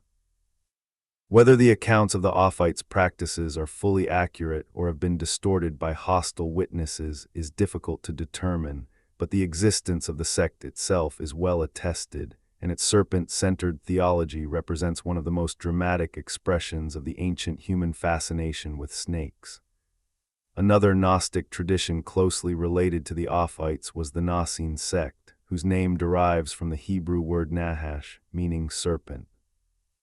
The Nicenes, like the Ophites, regarded the serpent as a figure of divine wisdom and liberation, and they developed an elaborate theological system in which the serpent represented the flow of divine energy through the cosmos. The Nicenes drew on a wide range of ancient religious traditions, including Greek mythology, Egyptian religion, and the mysteries of Attis and Cybele, weaving them together into a syncretic system in which the serpent was the central unifying symbol. The Nicene tradition, like that of the Ophites, was eventually suppressed by the growing power of Orthodox Christianity, but its existence testifies to the extraordinary hold that the snake maintained on the religious imagination of the ancient world, even in the face of powerful counter-traditions that sought to demonize the serpent. The Mithraic Mysteries, another important mystery religion of the Roman world, also incorporated serpentine imagery. Mithraism, which flourished primarily among Roman soldiers and merchants from the 1st through the 4th centuries of the Common Era, was centered on the worship of the god Mithras, who was depicted slaying a bull in the central icon of the religion, the Tauroctony. In many depictions of the Tauroctony, a snake is shown beneath the bull, often lapping at the blood that flows from the wound. The meaning of the snake in the Mithraic Tauroctony is debated among scholars. Some have interpreted it as a symbol of the earth or the underworld, receiving the life-giving blood of the sacrificed bull. Others have seen it as a representation of a constellation or an astrological symbol.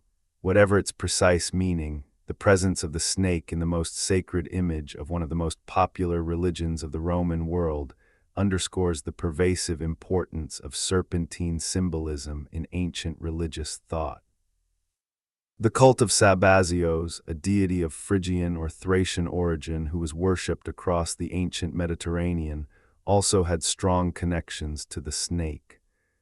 Sabazios was associated with vegetation, beer, and horseback riding, and his worship involved ecstatic rituals that may have included the handling of snakes.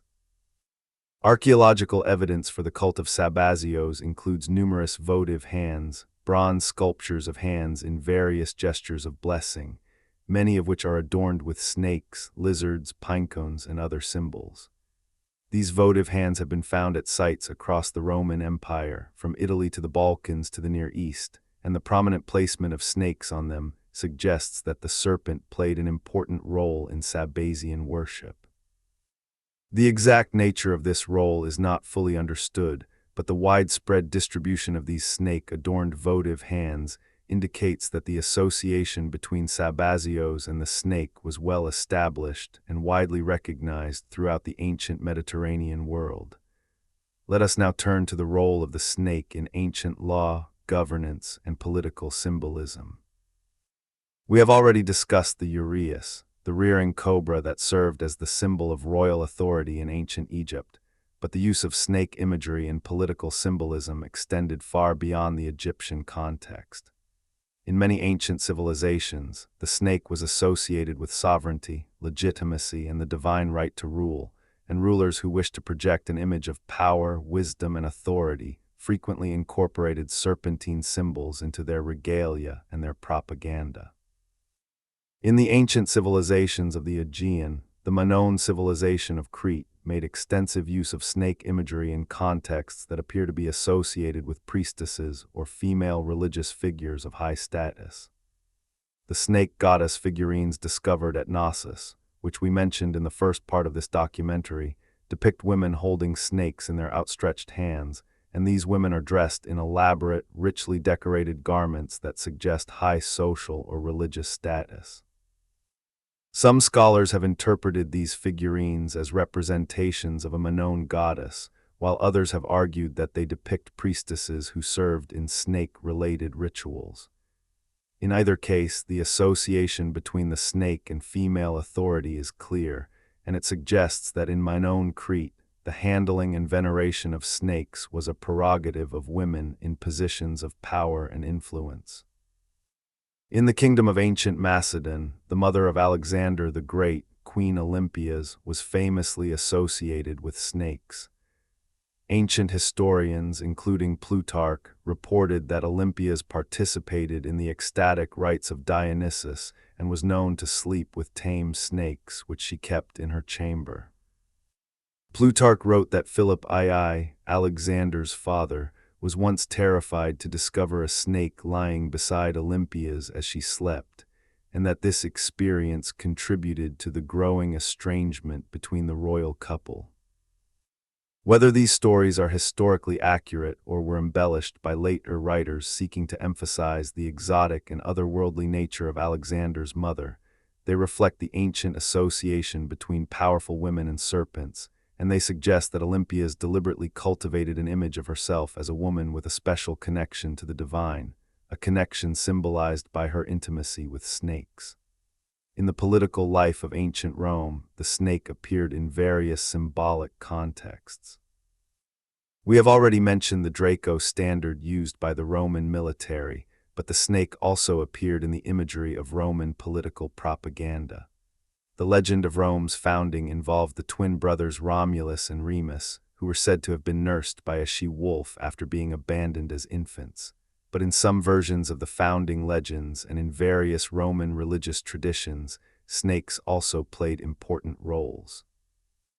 The genius, the guardian spirit of a Roman man, was often depicted as a snake, and the household lararium, the small shrine where the guardian spirits of the home were honored, frequently featured images of one or two snakes flanking a central figure.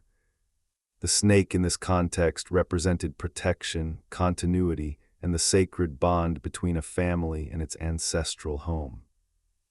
For a Roman politician, maintaining the favor of the household spirits, including the serpentine genii, was a matter of both religious obligation and public reputation. The association between snakes and political legitimacy was also evident in the ancient kingdoms of the Near East. In the Sumerian city-states and later in the Akkadian, Babylonian, and Assyrian empires, serpentine imagery appeared on royal seals, boundary stones, and official monuments. The Mashasu dragon, with its serpentine body, was closely associated with the god Marduk, the patron deity of Babylon, and by extension with the Babylonian monarchy itself. When King Nebuchadnezzar II decorated the Ishtar Gate with rows of Mashasu figures, he was not merely creating a beautiful work of art. He was making a powerful political statement, asserting his connection to Marduk and his right to rule over the most powerful city in Mesopotamia. The snake in this context was not just a religious symbol. It was a political weapon, a tool of propaganda, a means of projecting royal authority and divine favor. In the Hittite Empire, which dominated much of Anatolia and parts of the Near East from approximately 1600 to 1200 years before the Common Era, the snake also appeared in significant political and religious contexts.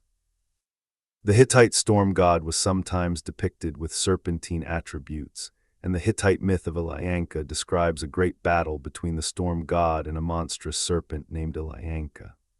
In the myth, Ilianka initially defeats the storm god and steals his heart and eyes. The storm god then devises a plan to recover his stolen organs, enlisting the aid of a mortal woman and a mortal man who marry into Ilianka's family and eventually help the storm god to defeat and slay the serpent. This myth, which was recited during the Hittite Purali festival, was not merely a story of cosmic conflict.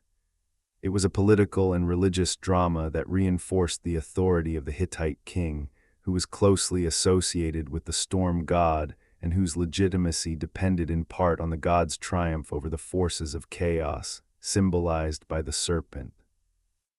Let us now explore one of the most curious and least understood aspects of the ancient human-snake relationship, the practice of Ophiomancy or divination by observing the behavior of snakes. In many ancient cultures, the movements, appearances, and behaviors of snakes were believed to carry messages from the divine realm, and trained specialists interpreted these signs to predict the future, diagnose illnesses, make political decisions, and guide military campaigns. In ancient Mesopotamia, the observation of snakes was one of many forms of divination practiced by the priestly scholars known as Baru.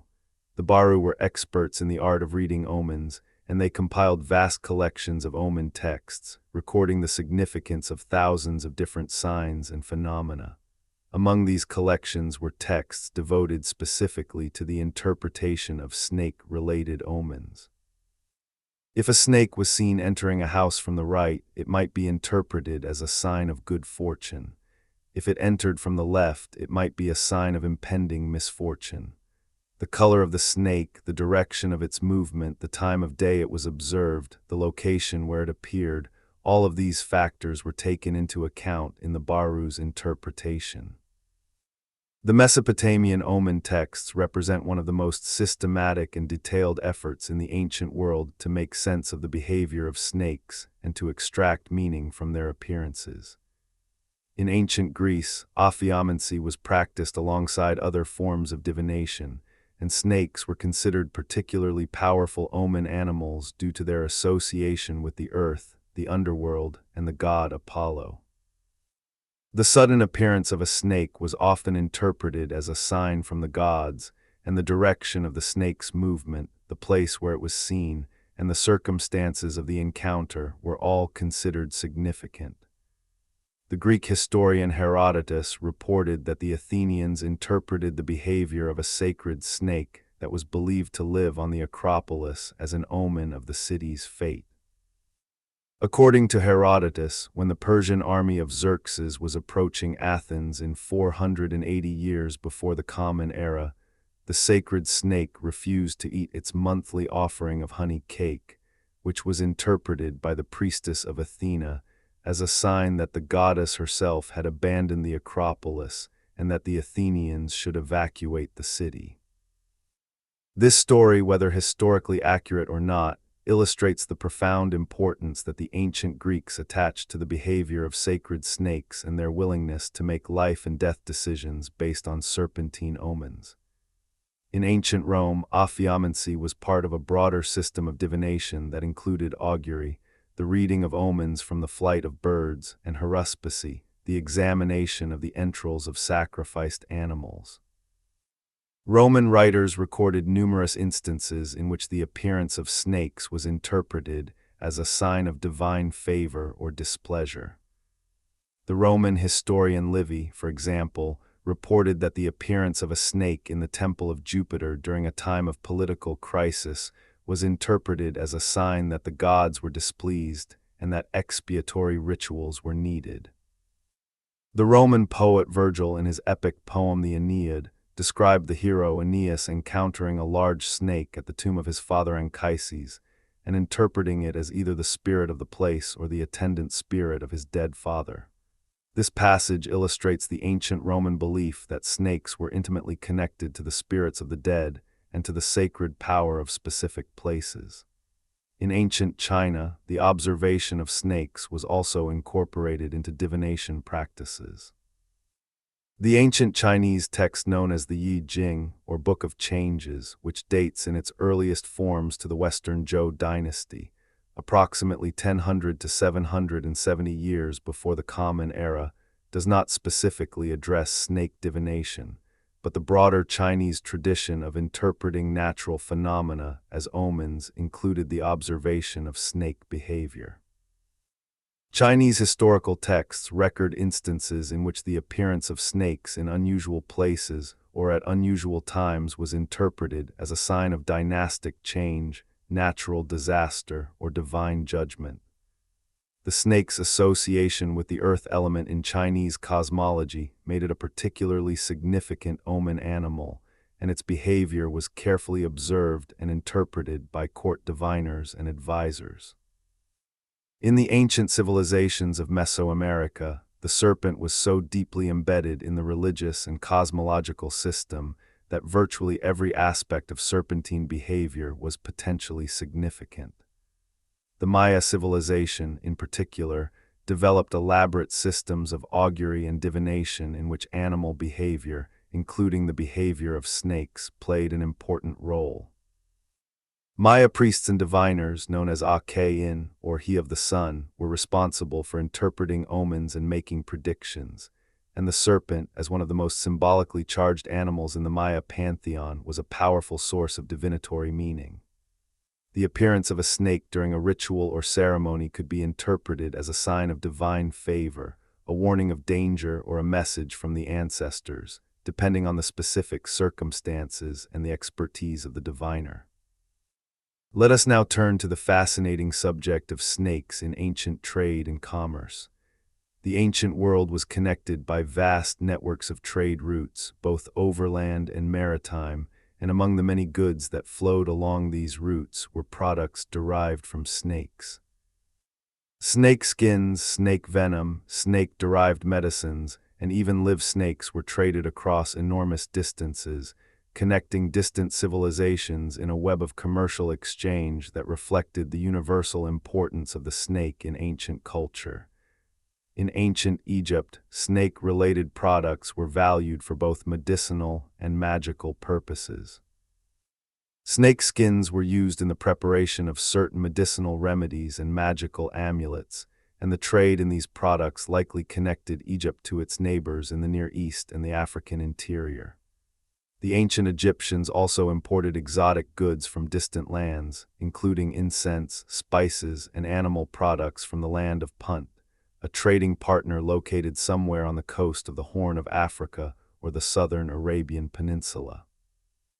While the specific trade in snake products between Egypt and Punt is not well documented, the broader trade in exotic animal products, including skins, horns, and other materials, suggests that snake-derived goods may have been part of this exchange. The ancient Silk Road, the vast network of overland trade routes that connected China to the Mediterranean world, was another conduit for the trade in snake-related products. Chinese snake wine, snake bile, and dried snake preparations were valued commodities in Chinese medicine, and some of these products may have been traded along the Silk Road to the markets of Central Asia and beyond.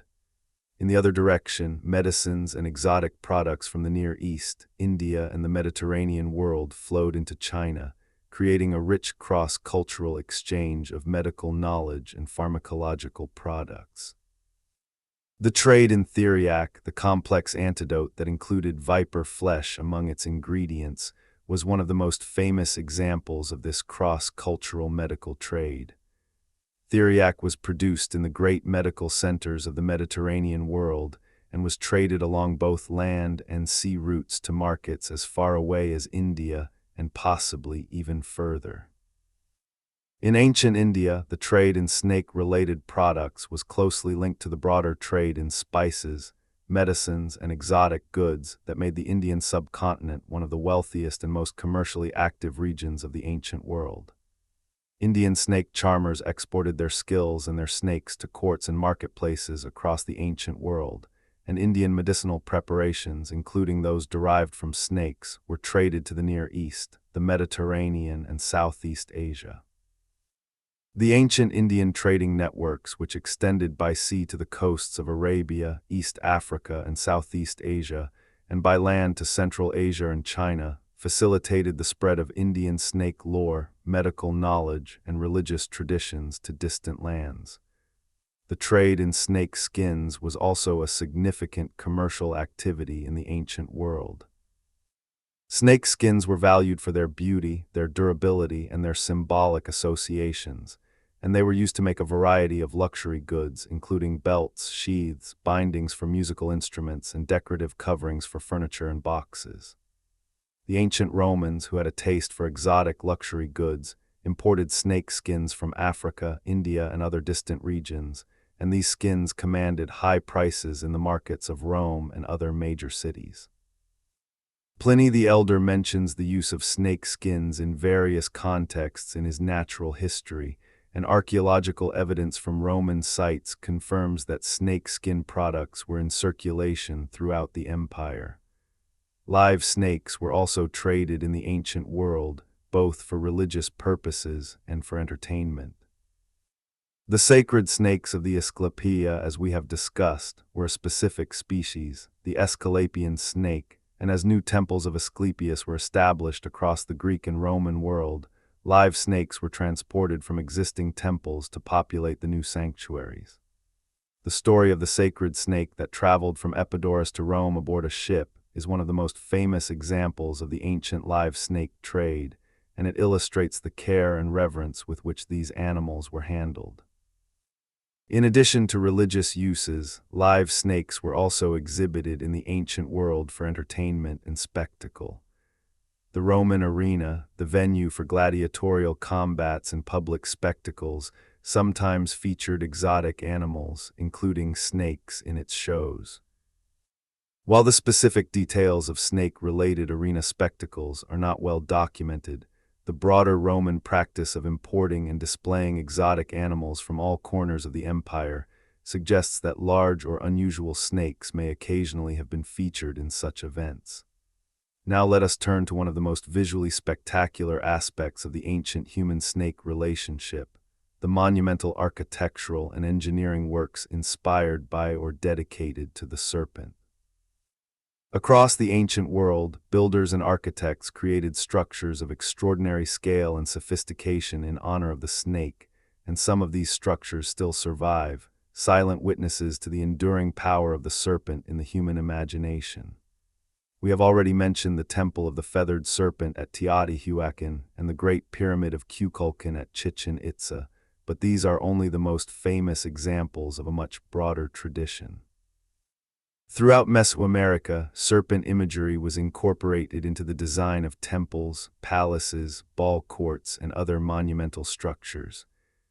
At the Maya city of Uxmal in the Yucatan Peninsula, the so-called Pyramid of the Magician features elaborate serpentine decorations, including open-mouthed snake heads that form the doorways of upper-level chambers.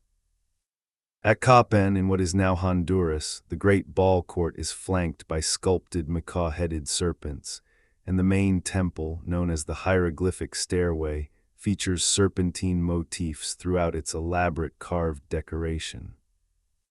At Xochicalco in central Mexico, the Temple of the Feathered Serpent is adorned with some of the most magnificent serpentine carvings in all of Mesoamerican art, depicting enormous undulating serpents with elaborate feathered bodies, their coils encircling the entire base of the structure in a breathtaking display of sculptural virtuosity. In the ancient world beyond Mesoamerica, monumental serpentine structures were also created. One of the most remarkable is the Great Serpent Mound, a massive earthwork effigy located in the rolling hills of the Ohio Valley.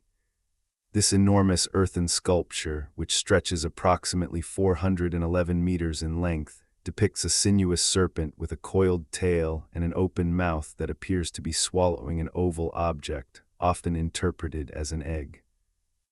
The Great Serpent Mound is one of the largest and most impressive effigy mounds in the world, and it represents an extraordinary feat of ancient engineering. The mound was built by ancient peoples, and while the precise date of its construction has been debated by scholars, with estimates ranging from approximately 300 years before the Common Era to approximately 1100 years of the Common Era. Its construction clearly required a massive investment of labor, planning, and communal organization. The meaning and purpose of the Great Serpent Mound are not fully understood, but most scholars believe that it had a ceremonial or religious function, possibly related to the worship of a serpent deity or the observation of astronomical events.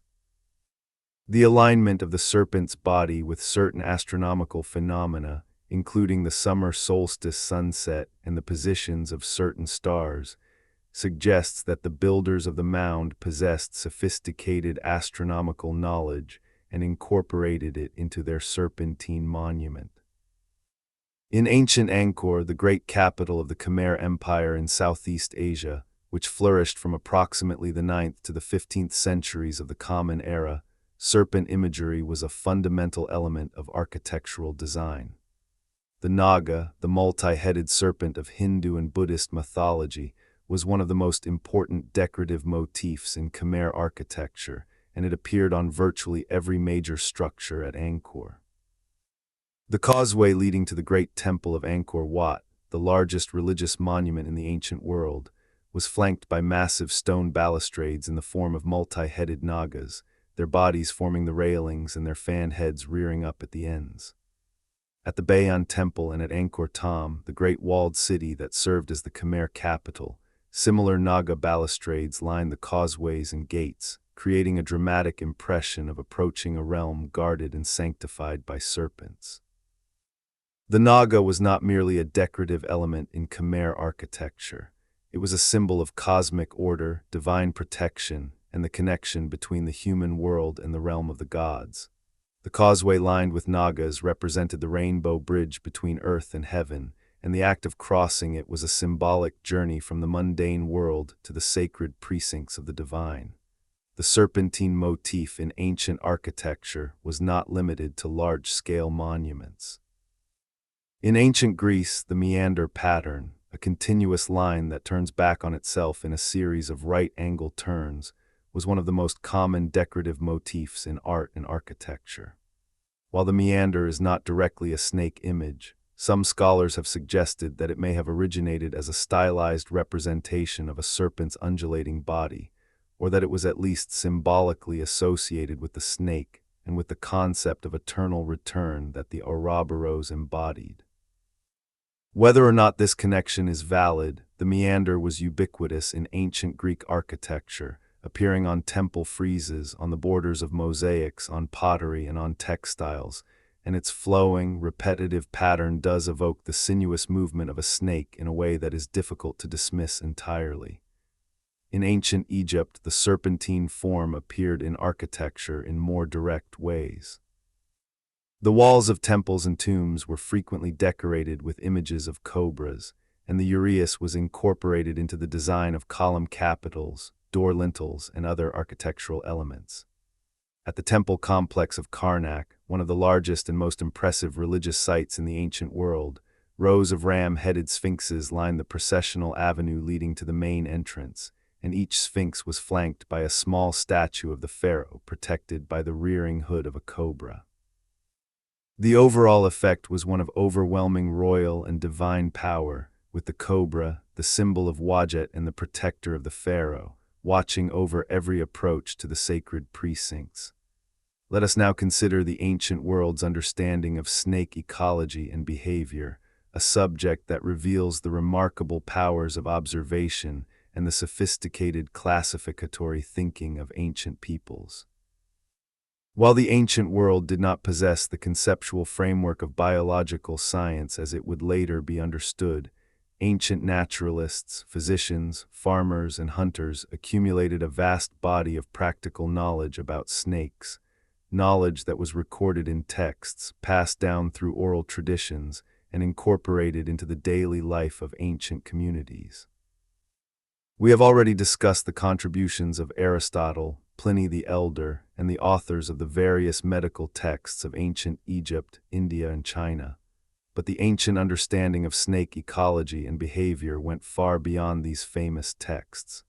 In agricultural communities throughout the ancient world, farmers knew which snakes were harmful to their livestock and which were beneficial because they preyed on rodents and other pests.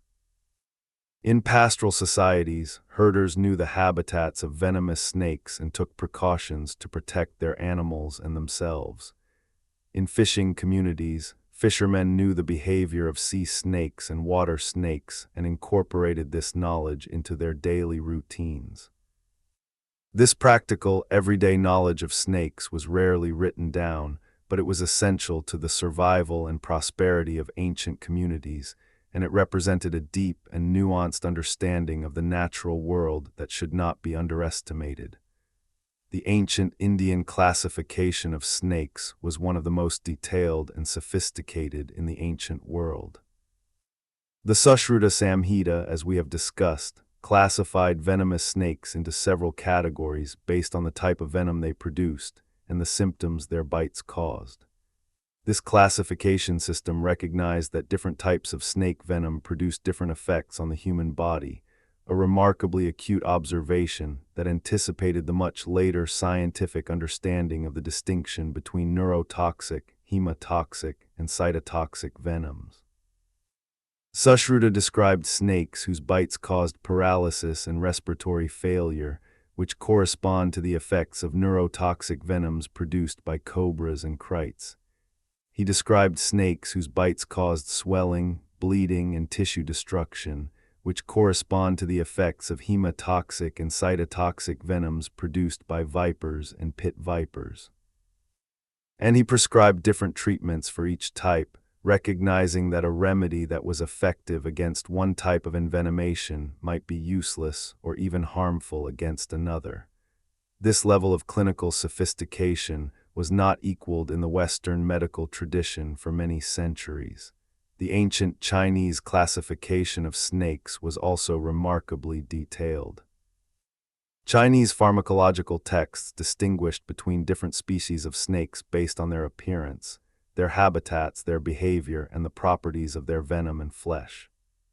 The Benkao Gangmu, or Compendium of Materia Medica, compiled by the physician Li Shizhen during a later period but drawing on much older sources and traditions, listed dozens of snake species and described the medicinal properties of each, including the uses of their flesh, their bile, their skin, their venom, and their shed skins. While the Benkao Gangmu was compiled well after the period we are primarily discussing, the knowledge it preserved was rooted in traditions that stretched back thousands of years, to the earliest phases of Chinese medical and pharmacological thought. The ancient Egyptians, as revealed by the Brooklyn Papyrus, had developed their own system of snake classification, distinguishing between venomous and non-venomous species and describing the characteristics and habitats of each. The Brooklyn Papyrus identified 38 different types of snakes, a number that suggests a detailed and systematic effort to catalog the snake fauna of the Nile Valley and surrounding regions. The descriptions in the papyrus include information about the color, size, and markings of each snake species, as well as the symptoms produced by their bites and the recommended treatments. This systematic approach to snake identification and classification is a testament to the empirical rigor of ancient Egyptian medicine, which, despite its incorporation of magical elements, was fundamentally grounded in careful observation and practical experience. The ancient Greek naturalists also contributed significantly to the understanding of snake ecology and behavior. Aristotle, in his Historia Animalium, made observations about the reproductive biology of snakes that were remarkably accurate. He noted that some snakes laid eggs while others gave birth to live young, a distinction that corresponds to the scientific classification of snakes as either oviparous, meaning egg-laying, or viviparous, meaning live-bearing. Aristotle also observed that snakes hibernated during the winter months, emerging in the spring when the weather warmed, and he noted that snakes shed their skins periodically, beginning with the skin over the eyes, which he described as looking like a thin membrane. These observations, while mixed in with some inaccuracies and speculative interpretations, demonstrate a genuine engagement with the natural history of snakes that went beyond mere storytelling and myth-making. Theophrastus, a student of Aristotle and his successor as head of the Lyceum, also made contributions to the ancient understanding of snakes, though his primary focus was botany rather than zoology. Theophrastus described several plants that were believed to repel snakes or to serve as antidotes to snake venom, and his descriptions of these plants and their properties provide valuable information about the ancient Greek pharmacopoeia and the role of botanical remedies in snakebite treatment. The ancient understanding of snake venom itself was limited by the lack of microscopic and chemical knowledge, but ancient observers nevertheless grasped certain fundamental truths about how venom worked. They knew that venom was delivered through a bite, that it entered the body through the wound, and that it spread through the body from the site of the bite. They knew that the effects of venom varied depending on the type of snake, the amount of venom injected, and the location of the bite. They knew that bites on certain parts of the body, such as the face, neck, or major blood vessels, were more dangerous than bites on the extremities. And they developed treatments that, while often ineffective or even harmful by later medical standards, were based on a rational attempt to counteract the effects of the venom, using tourniquets to slow its spread, incisions to drain it from the wound, suction to extract it, and various herbal and mineral preparations to neutralize its effects. One of the most fascinating ancient ideas about snake venom was the concept of the theriac, the universal antidote that we discussed in the first part of this documentary. The theriac was not merely a medical preparation. It was a philosophical and symbolic statement about the nature of healing and the relationship between poison and cure. The inclusion of viper flesh in theriac reflected the ancient principle of similia similibus curantur, or like cures like, the idea that the cause of a disease could also be its remedy.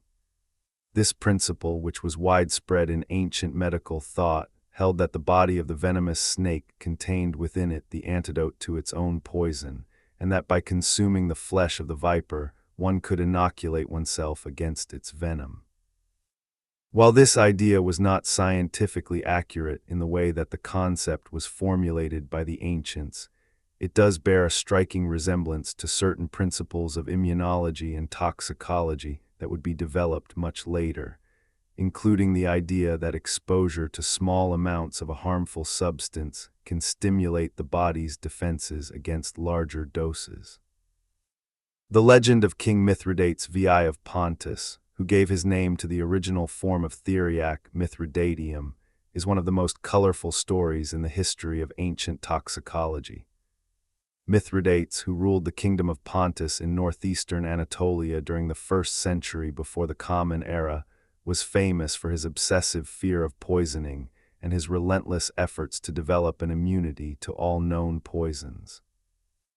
According to ancient sources, Mithridates systematically tested poisons on condemned prisoners and developed antidotes for each, eventually creating a complex compound of dozens of ingredients that he consumed daily to protect himself.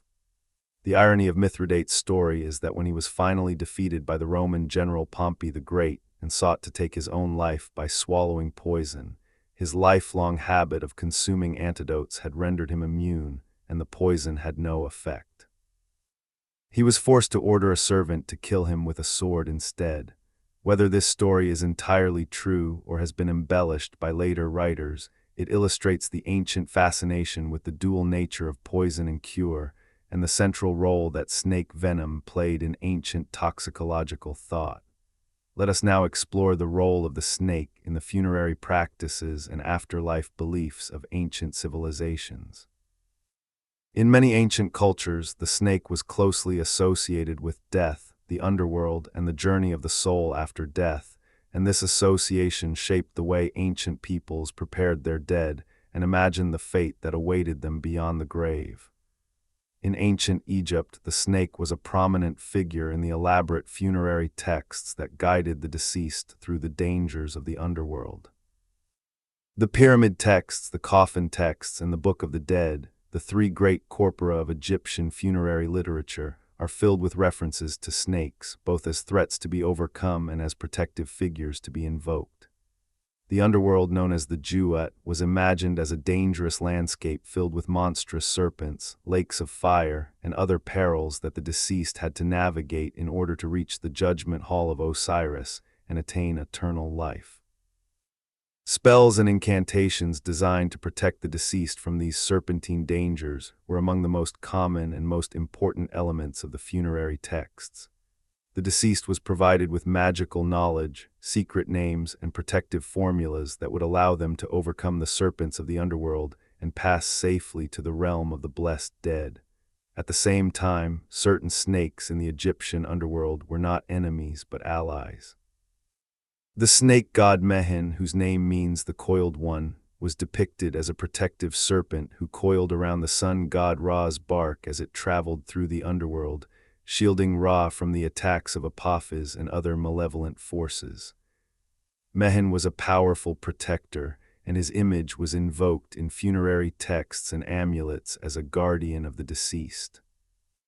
The ancient Egyptians even played a board game named after Mehen, in which a coiled snake formed the playing board and the pieces moved from the tail to the head, a game that may have had symbolic connections to the journey of the soul through the underworld. In ancient Greek and Roman funerary culture, the snake also played an important role. Snakes were frequently depicted on Greek and Roman grave stelae, tomb paintings, and funerary reliefs, where they served as symbols of the deceased's heroized spirit or as guardians of the tomb. The agathos daimon, or good spirit, a concept that was widespread in Greek and Roman popular religion, was often depicted as a snake, and offerings to the agathos daimon were a common feature of Greek and Roman household and funerary cult.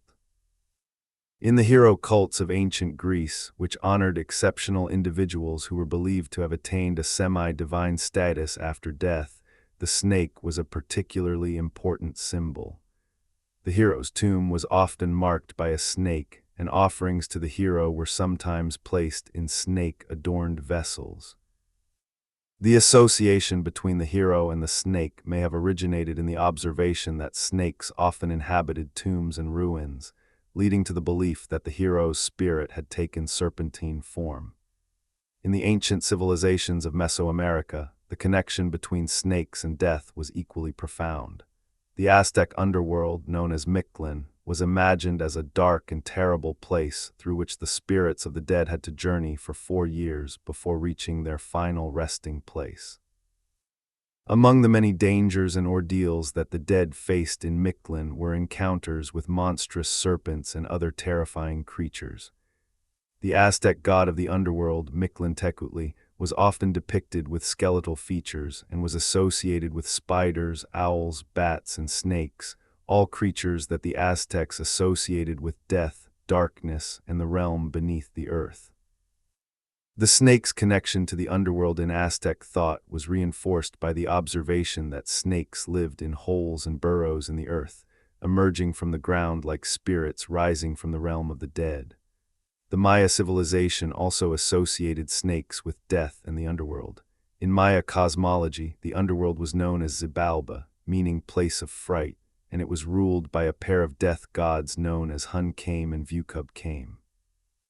The path to Xibalba was imagined as a dangerous journey through dark and terrifying landscapes, and snakes were among the many creatures associated with this realm.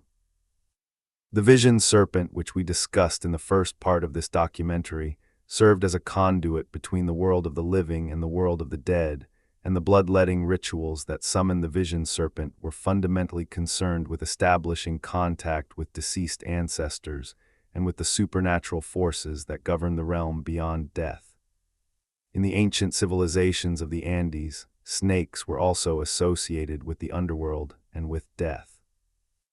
The Moche civilization, as we have mentioned, depicted snakes in numerous funerary and mythological contexts, and the snake was one of the animals associated with the realm beneath the earth. The Inca civilization, which dominated the Andean highlands and the western coast of South America from approximately the 13th to the 16th centuries of the Common Era, conceived of the cosmos as divided into 3 realms: Pacha, the upper world of the gods, K Pacha, the middle world of humans, and Uku Pacha, the lower world of the dead and of the forces of creation and destruction. The snake, known as Amaru in the Quechua language of the Incas, was associated with Uku Pacha, the lower world, and it served as a symbol of the hidden, subterranean forces that shaped the world of the living. The Amaru was not merely a symbol of death. It was also a symbol of water, fertility, and the underground rivers and springs that sustained agriculture in the arid Andean landscape. In this way, the snake embodied the dual nature of the underworld, a place of death and dissolution, but also a source of renewal and regeneration. Let us now consider the snake in ancient warfare, a subject that goes beyond the famous anecdote of Hannibal and the clay pots full of venomous snakes. In many ancient civilizations, snakes and snake imagery played significant roles in military culture, from the design of weapons and armor to the tactics of psychological warfare. The ancient Scythians, a nomadic warrior people who inhabited the vast steppes of Central Asia from approximately the 8th to the 3rd centuries before the Common Era, were known for their use of poisoned arrows, and ancient sources reported that the Scythians prepared their arrow poisons using, among other ingredients, the venom of snakes. The Greek physician Nicander described the Scythian arrow poison as a mixture of human blood, the venom of vipers, and the putrefied remains of various animal and plant materials. While the accuracy of Nicander's recipe is uncertain, the broader practice of using snake venom to enhance the lethality of weapons was well attested in the ancient world, and it represented a practical military application of the ancient knowledge of snake venom. The ancient Persians also reportedly used snakes in military contexts. According to some ancient sources, the Persians released snakes onto the battlefield during certain engagements, creating confusion and terror among their enemies. While these accounts may be exaggerated or apocryphal, they reflect the genuine fear that snakes inspired in ancient warriors and the recognition that this fear could be exploited for military advantage. The psychological impact of snakes on the battlefield should not be underestimated. In an age before effective antivenom treatments, a bite from a venomous snake on the battlefield was often a death sentence, and the mere sight of a snake could cause panic and disorder among troops who were already under the stress of combat. Snake imagery also appeared on the weapons and armor of ancient warriors. In Celtic art, serpentine motifs adorned sword hilts, shield bosses, and helmet crests, reflecting the importance of the snake in Celtic mythology and religious practice. The Celts, who inhabited large swathes of Western and Central Europe during the Iron Age, had a complex and poorly understood relationship with snakes. The serpent appeared in Celtic art in a variety of forms, including the ram-headed serpent, a distinctive Celtic motif that depicted a snake with the horns of a ram, combining two powerful animal symbols into a single composite image. The ram-headed serpent was associated with the Celtic god Cernunnos, the antlered god of nature, fertility, and the underworld, who was sometimes depicted holding or accompanied by snakes. The exact significance of the ram-headed serpent in Celtic thought is unknown, as the Celts left behind no written texts describing their religious beliefs, but the widespread distribution of this motif in Celtic art, from the British Isles to the Balkans, suggests that it had deep and widespread significance. The serpentine motif also appeared in the art and iconography of the Norse and Germanic peoples of Northern Europe. In Norse mythology, the Midgard serpent, also known as Jormungandr, was a colossal serpent that encircled the entire world, lying at the bottom of the ocean with its tail in its mouth, in a striking parallel to the Ouroboros of the Mediterranean and Egyptian traditions. Jormungandr was the offspring of the trickster god Loki and the giantess Angerboda, and it was the mortal enemy of the thunder god Thor.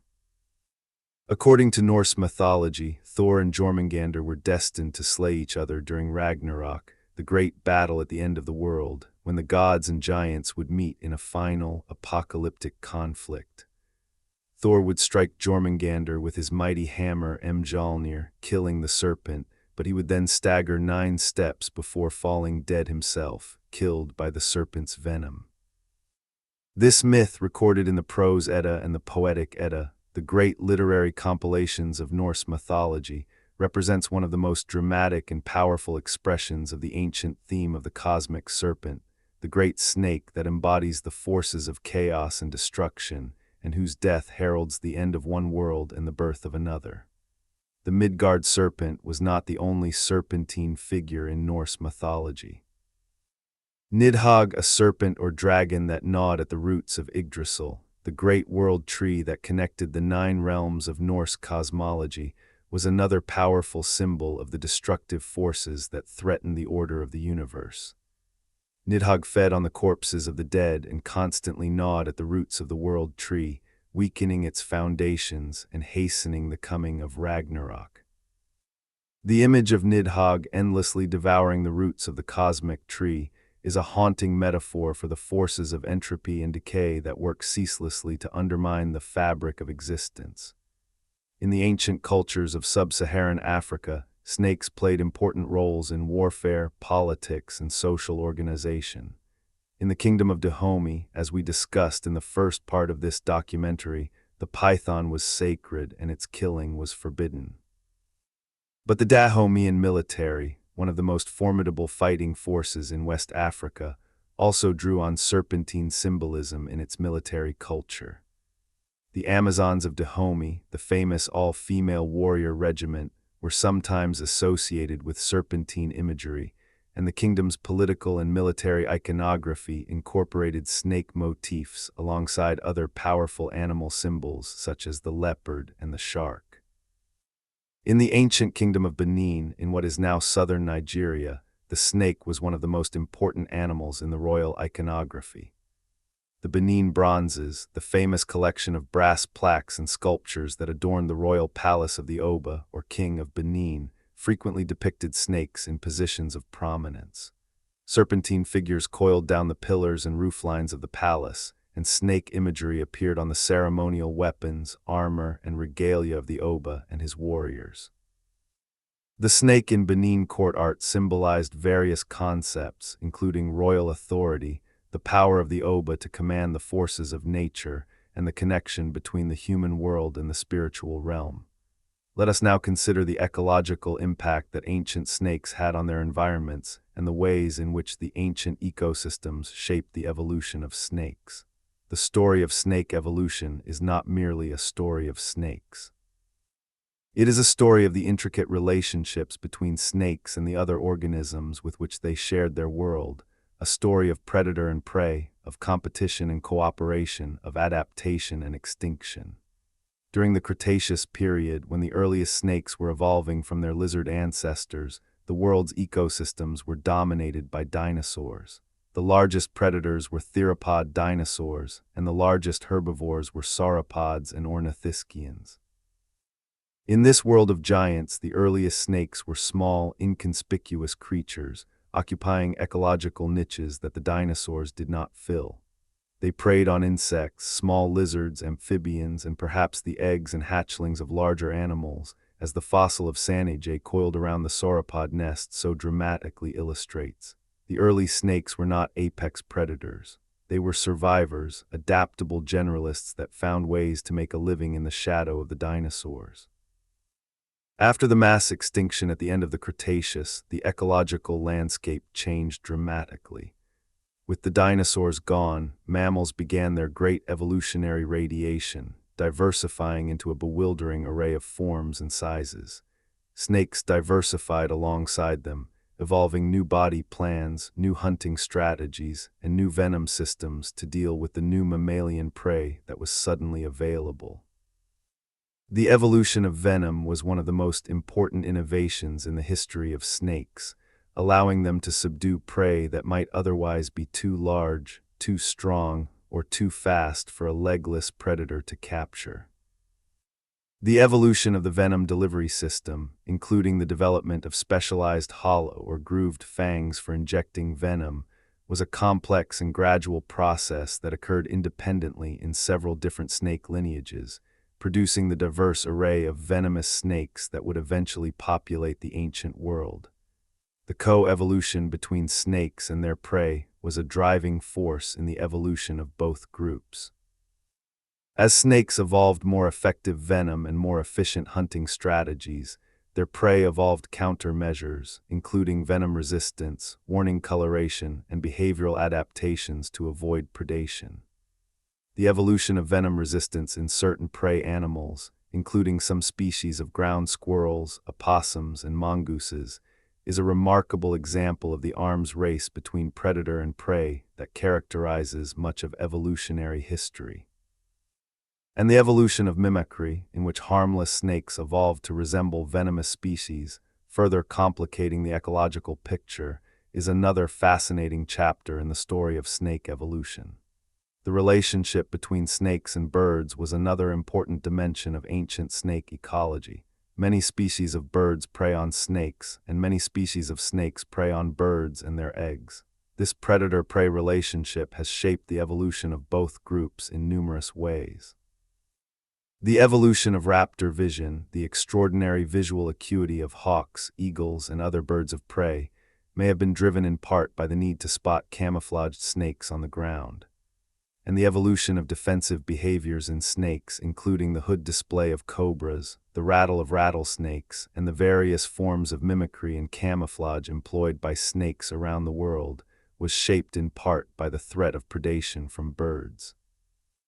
Some ancient cultures recognized the antagonistic relationship between snakes and birds and incorporated it into their mythology. The image of the eagle and the serpent locked in combat, which we find in the myths of Mesoamerica, the Near East, and other regions, may reflect ancient observations of real predator-prey interactions between raptors and snakes. The ancient world also witnessed several episodes of snake-related ecological disruption. The introduction of snakes to islands and other isolated ecosystems, whether through natural dispersal or through accidental or deliberate human transport, sometimes had devastating effects on local wildlife. Island ecosystems, which typically evolve in the absence of certain types of predators, are particularly vulnerable to the introduction of snakes, which can rapidly decimate populations of ground-nesting birds, small mammals, and reptiles that have no evolved defenses against serpentine predators. While the most famous examples of snake-caused ecological disruption, such as the introduction of the brown tree snake to Guam, occurred in periods far beyond the scope of this documentary, the underlying ecological dynamics, the vulnerability of isolated ecosystems to novel predators, were operative throughout the ancient world, and the natural dispersal of snakes to islands and new habitats was an ongoing process that shaped ecosystems across the globe. As we approach the conclusion of this documentary, let us reflect on the deep and enduring legacy of the ancient snake. The beliefs, practices, knowledge, and artistic traditions that ancient civilizations developed in response to snakes did not disappear when those civilizations fell. They were preserved, transmitted, adapted, and transformed by the cultures that came after, creating a continuous thread of serpentine symbolism and significance that runs through the entire history of human civilization. The ancient association between snakes and healing, embodied in the temples of Asclepius and the medical texts of Egypt, India, and China, laid the foundation for a tradition of snake-related medicine that persisted for millennia. The rod of Asclepius, with its single-coiled snake, remained the symbol of medicine long after the temples of the healing god had crumbled to ruin. The theriac, the great universal antidote that included viper flesh among its ingredients, continued to be manufactured and prescribed for over 1,000 years after the fall of the Roman Empire, testament to the extraordinary longevity and influence of ancient pharmacological traditions. And the knowledge of snake venom and snake bite treatment that was accumulated by ancient physicians in Egypt, India, Greece, and China served as the foundation for all subsequent medical and scientific inquiry into these subjects. The ancient association between snakes and spiritual power, embodied in the mystery cults, the Gnostic sects, the Naga traditions of India, and the feathered serpent cults of Mesoamerica, also left a profound and lasting legacy. The Ouroboros, the snake biting its own tail, became one of the most enduring and widely recognized symbols in human culture, appearing in philosophical, religious, and artistic contexts for thousands of years after its first appearance in ancient Egyptian art. The concept of the Kundalini, the coiled serpent of spiritual energy believed in ancient Indian tradition to reside at the base of the spine, became a central concept in yogic and tantric practice, influencing spiritual traditions across Asia and beyond. And the feathered serpent, Quetzalcoatl, remained a figure of towering importance in the cultural memory of Mesoamerican peoples long after the great civilizations that had worshipped him had passed away. The ancient association between snakes and political authority, embodied in the Uraeus of the Egyptian pharaohs, the Mashasu of the Babylonian kings, and the Draco standards of the Roman legions, also left its mark on subsequent cultures. Serpentine imagery continued to appear in the regalia, heraldry, and political symbolism of kingdoms and empires long after the ancient civilizations that had first employed it had been forgotten. The power of the snake as a symbol of authority, wisdom, and cosmic force proved to be remarkably durable, surviving the rise and fall of empires, the spread and retreat of religions, and the endless transformations of human culture. The ancient artistic traditions inspired by the snake also left an enduring legacy. The serpentine motifs of Egyptian, Greek, Roman, Indian, Chinese, Celtic, Norse, and Mesoamerican art influenced countless subsequent artistic traditions, and the snake remained one of the most popular and versatile subjects in the visual arts throughout history. From the carved stone serpents of Angkor to the illuminated manuscripts of medieval Europe, from the gold serpent jewelry of ancient Scythia to the coiled snake pottery of the ancient Pueblo peoples, the artistic legacy of the ancient snake is vast, varied, and virtually inexhaustible. Perhaps most profoundly, the ancient human response to the snake, that complex mixture of fear, fascination, reverence, and revulsion that the serpent has always inspired, left an indelible mark on the human psyche itself. The ancient fears and fascinations that snakes provoked in our ancestors are still operative in the human mind, shaping the way people respond to snakes in ways that are often unconscious and automatic. The startle response that most people feel upon encountering a snake, the heightened attention and arousal that snakes provoke, the strange mixture of attraction and repulsion that the serpent inspires, all of these psychological responses have deep roots in the ancient past, in the millions of years of co-evolution between primates and snakes that shaped the neural circuits of the human brain long before the first human civilization arose. The ancient snake was a creature of extraordinary power and significance, an animal that shaped the evolution of ecosystems, the development of human civilizations, and the structure of the human mind itself.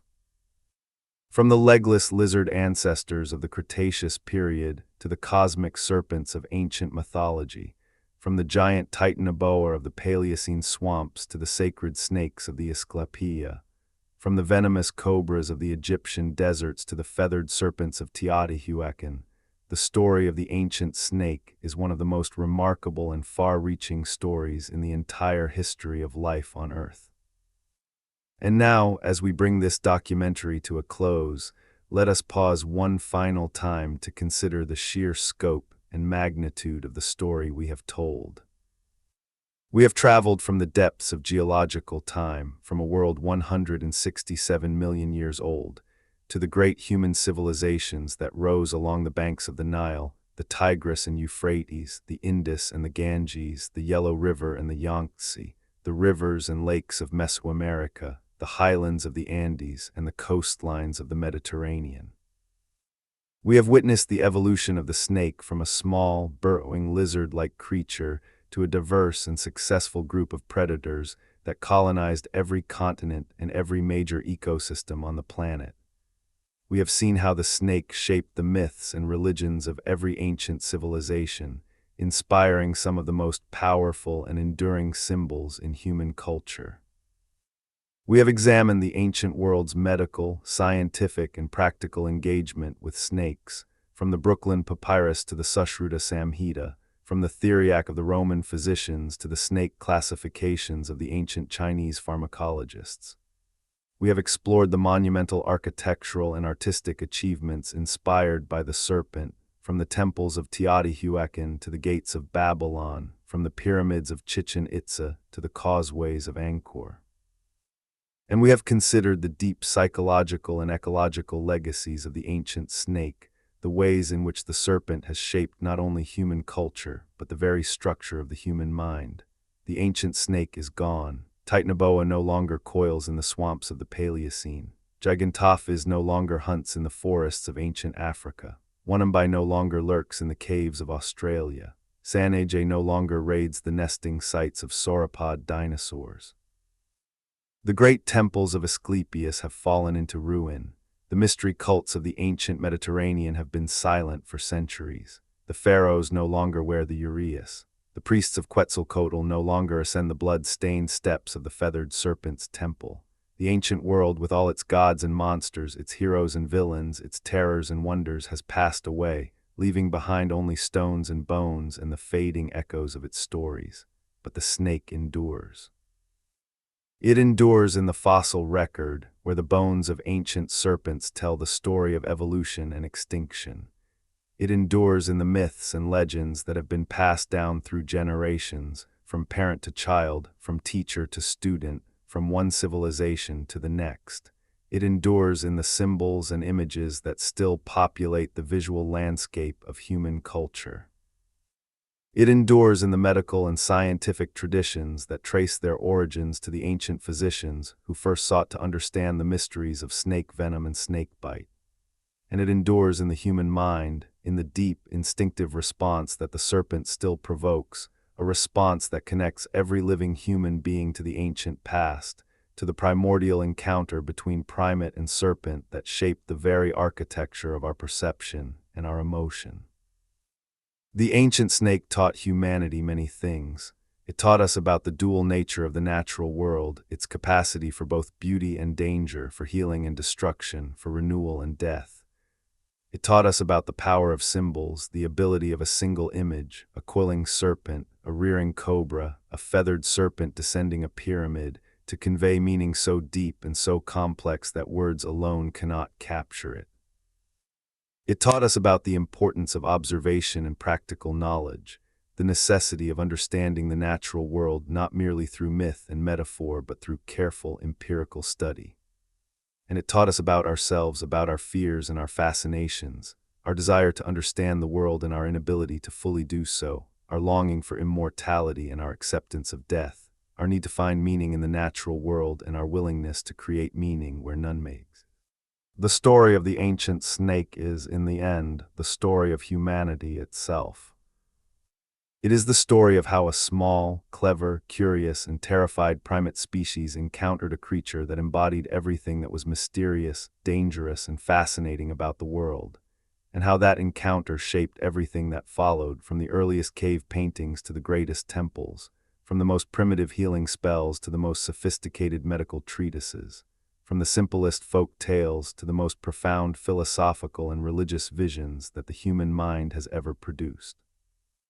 We began this documentary by saying that these are facts you should definitely know, because they are very important history. And indeed they are. The history of the ancient snake is not a marginal or specialized subject. It is a central chapter in the history of life on Earth and in the history of human civilization. To understand the ancient snake is to understand something fundamental about the world we live in and about the creatures, human and otherwise, that share it with us. The serpent's coils wind through the deepest layers of our cultural memory, connecting us to the most distant past and reminding us that the natural world, in all its beauty and danger, has always been the ultimate source of human inspiration, human knowledge, and human wonder. The ancient snake waits in the stones, in the bones, in the texts, in the temples, in the myths, in the medicines, patient as it has always been, its eyes unblinking, its body coiled, its story told and retold across the ages, never quite the same and never entirely different, an eternal story like the Ouroboros itself, without beginning and without end. And we, the listeners, the watchers, the inheritors of all that ancient wisdom and ancient fear, carry the serpent with us wherever we go, woven into the very fabric of our being, a thread of scales and venom and mystery that can never be unraveled, never be forgotten, never be entirely understood. This is the story of the ancient snake. This is the story of us. Let the serpent rest.